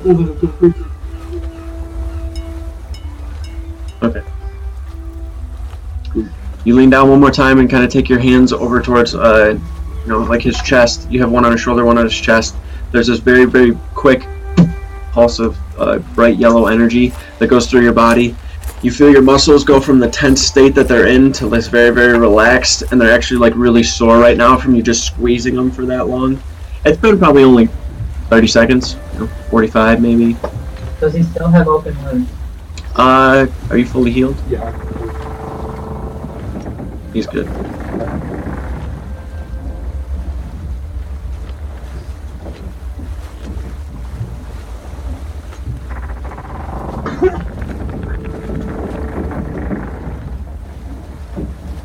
Cool.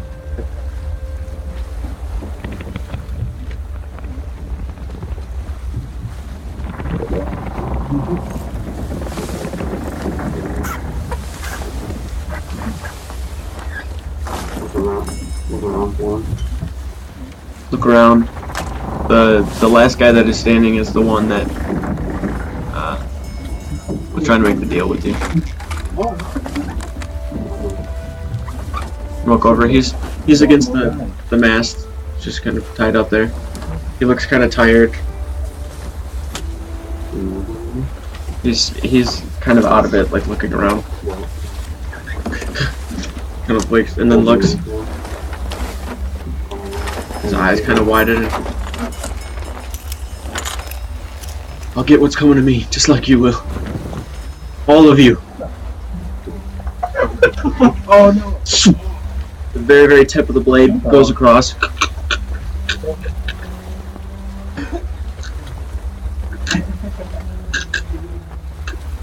The blood pools and pools and pools.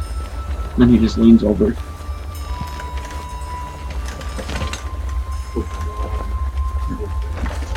Splashes across. Moldrak walks over, just unties him, grabs him, and is like, Alright, now that it's time to... Where's the guy we were gonna interrogate though? Who? Oh.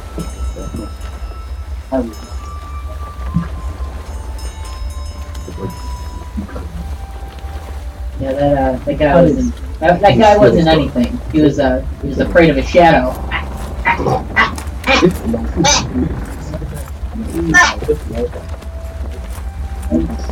Guy was afraid of his own shadow.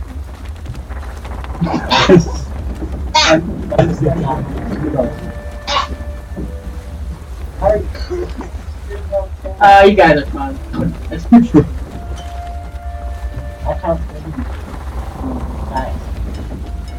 as you say that, Hawthorne standing there looks over to Jameson. Bring the crew up, all of them. Yes, I want every man on the ship report back now. Jameson walks down and starts like rallying everybody up. It just turns around. Starts getting everybody up onto the upper deck. Everybody gets like lined up towards the side of the ship, all like on. He starts walking along and is like looking at people. Kind of walks over towards one individual.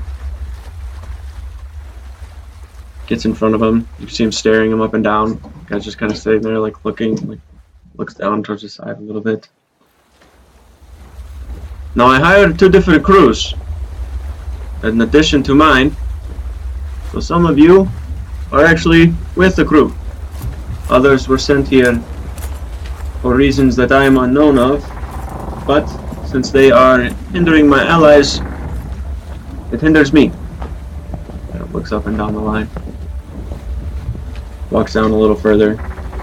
Gets in front of an individual. You, what is your name? The guy saying, kicks him in the chest. The guy splashes into the water. Everyone else is just like looking around, and he's like, if you are of my crew, stand forward. They all kind of step. Just, you go below deck. The rest of you will stay above deck at all times. If I see anything that makes you untrustworthy, your fate will be the same as those who betrayed us. Understood? Yes, Captain. Yes, Captain. Of course. They all go over and start like tying the sails off. We're bound for Azash. I do not care what it takes, we will get there. Walks over towards the helm of the ship. Gets up there, grabs it. Standing there. Okay.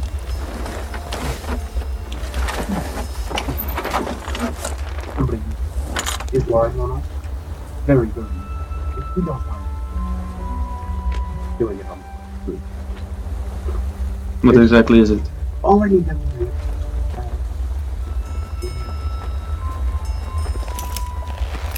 Make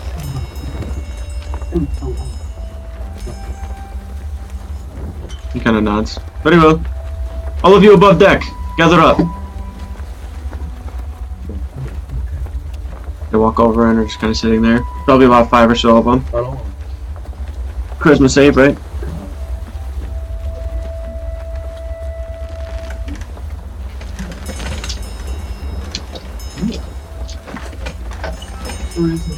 Thank you.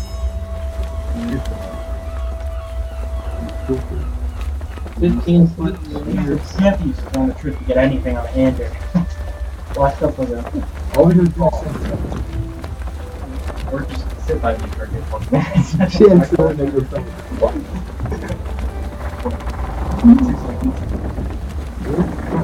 Alright, let's meet.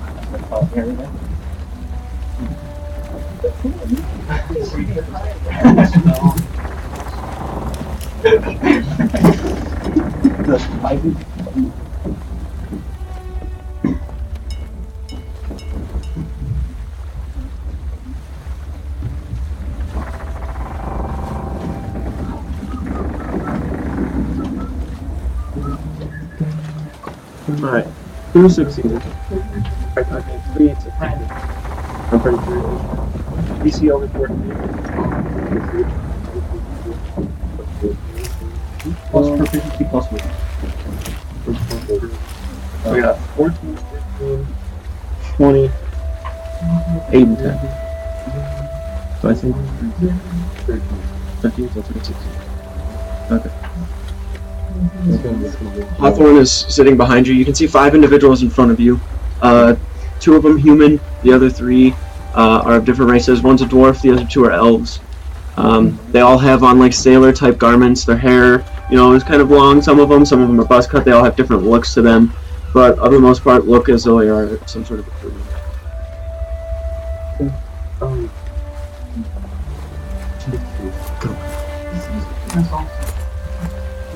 Yeah. Does the room have any sort of markings or ratings if it is not wrong?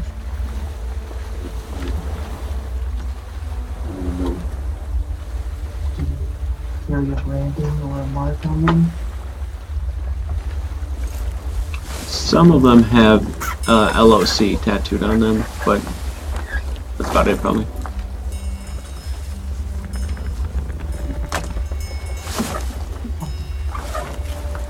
Alright, strip these boys naked. No? Alright. One. That's it.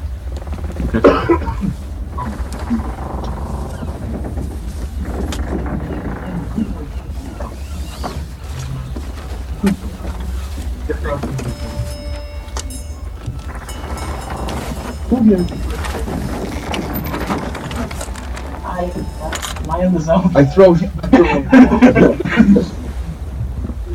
Nobody's no one.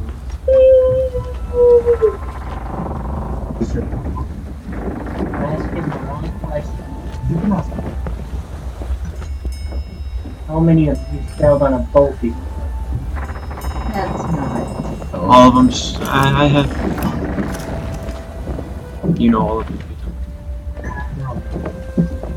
At least the ones that are failed. Okay, that's up. Who has tattoos?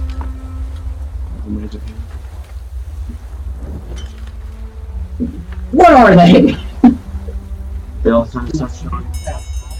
One of them has like a, looks like a seagull or something, like it's supposed to be a seagull, but just looks really, really crappy, blobby, and the ink's faded. Probably pen, yeah. One of them has like a really basic like dagger on his arm.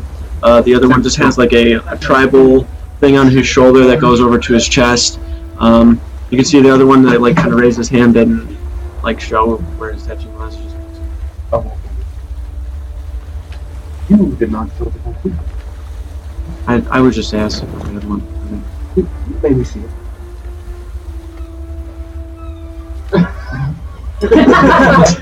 See, it doesn't move. Takes his pants down, you can see on like the upper left cheek, the part there that says not on it. You'll fight. Back up, everybody starts laughing and looking at him, and he just kind of puts his head down. Ben gets real close. Ben's gonna get real close to that guy. I love my mom too. Thanks up.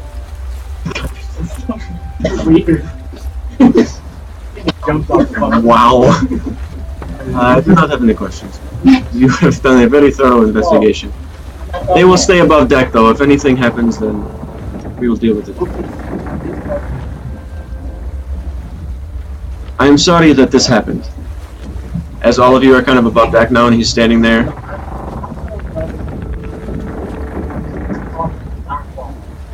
I should have known better than to just hire random people, but my crew had been short as things happened across the sea, as you can tell. It is not easy to have a loyal crew. The 10 or so people that were below deck and the ones that some we have lost, those were my crew. But in order to be able to man this ship and do what we need to do, I had to get more, and I'm sorry.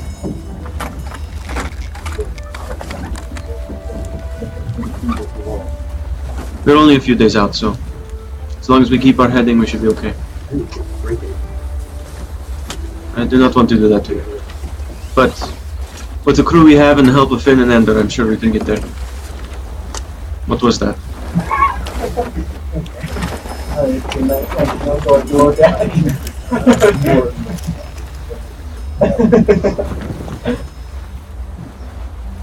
Alright. If you need anything, please. He goes up towards the helm of the ship. Night passes. You all fall asleep. As you would be, probably on edge a little bit, but you eventually find some rest. The crew that was supposed to stay above deck actually sleeps on the deck, and it rains that night. Not like hard rain, but it's like sprinkling, and it's hard to manage. You kind of peek up every now and then, and you can see them all like kind of huddled and in the rain. They go over towards the sails, and they're adjusting them every now and then, and then finding themselves over on the side, laying down. That Amy's gonna get it for me. It's the idea that they really are. It's kind of betting that he has. Yeah. Alright. At this point, about 4 or 5 days have passed. As you're sitting on the ship, you hear the caw of a bird, like a seagull. The second you hear that, you're kind of sitting there and you hear, "Land! We found land!" You guys kind of rushed above deck and start looking out. Towards what you can see now is this lush green color off in the distance. There's these large kind of rainforest-like trees and like fronds, like palm tree fronds that are on the beach. The beach itself is like this kind of darkish yellow sand, and you can actually see where you're coming in right now as more and more begins to reveal itself more towards the point of where this beach is. At the peninsula of it, there's a port that's there. See this very, very long dock that comes out, and there's probably about 4 or 5 ships that are on it. There's a bunch of small like fishing boats that are over out in the sides.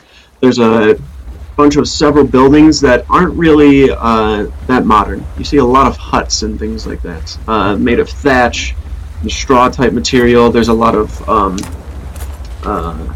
like of these kind of palm frond type things that are used in the design of the architecture and stuff as well. The forest itself that sits behind it though seems endless. There's just this dark green color of trees and shrubs and all sorts of other things. You guys all up towards the bow of the ship right now, like looking out. The sun's kind of cresting over the top of it. And as you're looking out towards it, you can see that there is probably 8 or so ships that are currently docked at the port. So as you're sitting there, it doesn't look like there's anywhere to go, so Hawthorne says, "We'll anchor out here for the time being. For those of you that want to go to shore, we have a couple of ships, or small canoes that you can bring to get to shore. But for now, until we find somewhere to dock, we'll sit out here. Drop the anchor." You watch Jameson kind of walk over and go towards the back, and then slam down this lever, and then as he does, it just starts. And then the ship kind of spins around a little bit. As grab onto the side of the rails.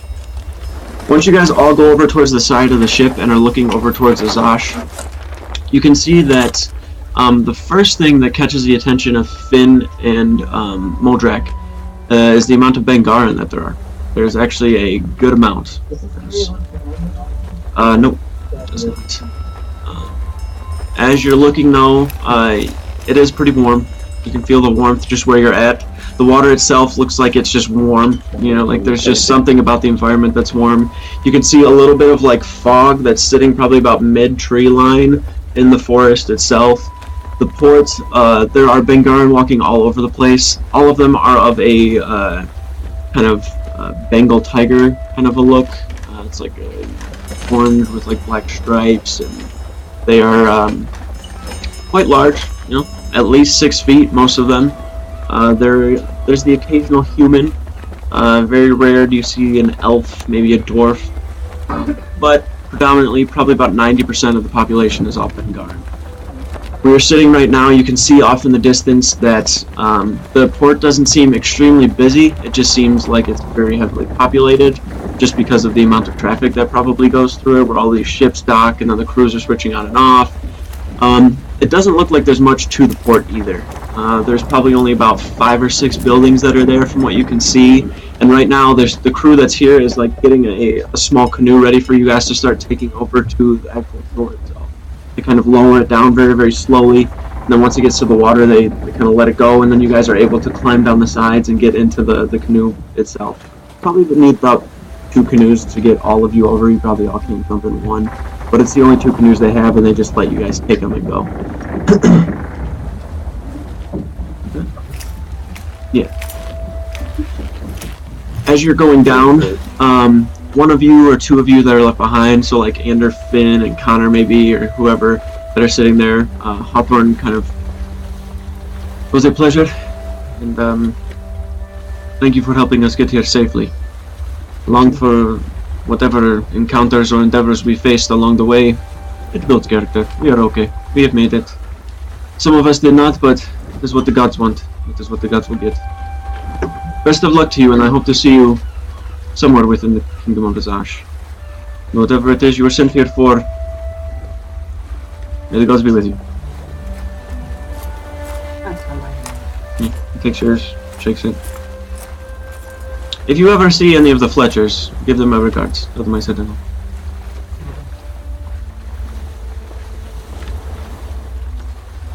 Nods. You guys climb down the side of the ship and get into the canoe that's there beneath, and then start kind of rowing over towards the shore.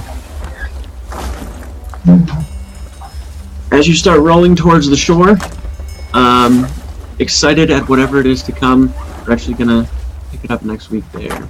No, it was short, but just how it had to be for today. Just had to get it.